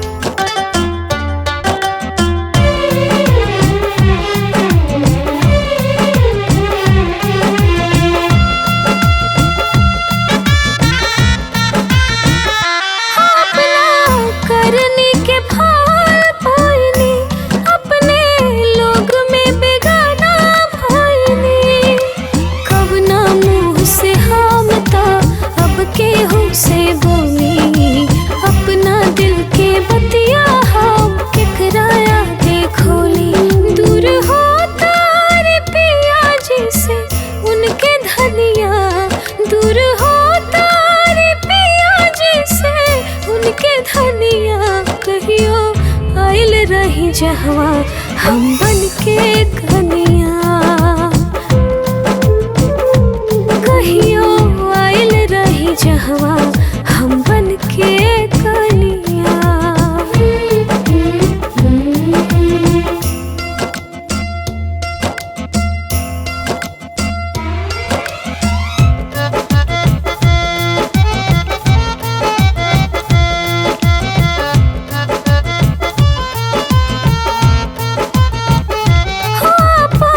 किस्मत बिगाड़ ले हनी हम तो घरवा उजाड़ ले हनी जिकरा से तारा है जन्म जन्म के नाता हमरा से अब वो है साथे छूटल जाता दूर हो तारे राजा जी से उनके रनिया दूर हो तारे राजा जी से उनके रनिया कहियो आयल रही जहवा हम बन के कनिया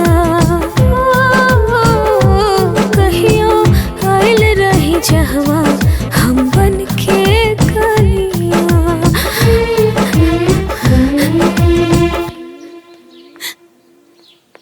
पापा हम केहू के पैर ना छुअनिया हम पैर छू के आवतनी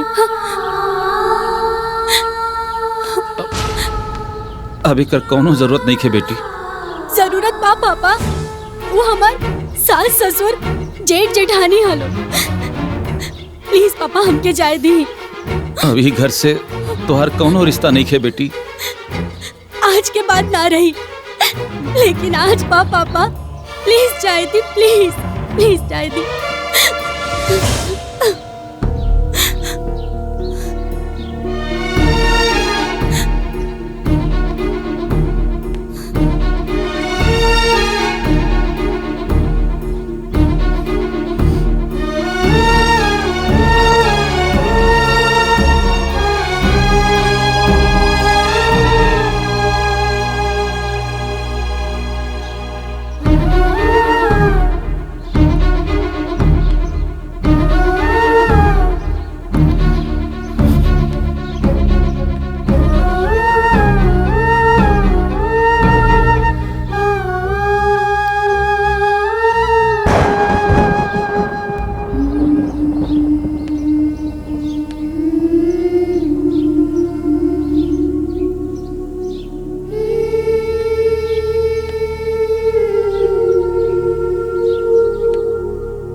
अब तो हम जा रहल बानी ना तो अब तो हम क्या माफ कर दे।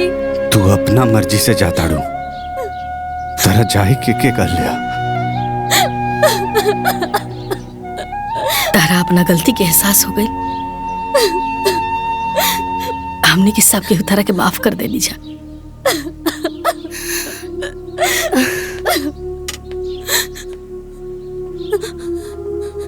दान दहेज से खुशी ना मिलेला। खुशी ता अपनन के खुशी दे के मिलेला। हे छुटको, बड़ घर के बेटी हो। हे छुटको, बाकी पतो तो हमनी घर की हो ना।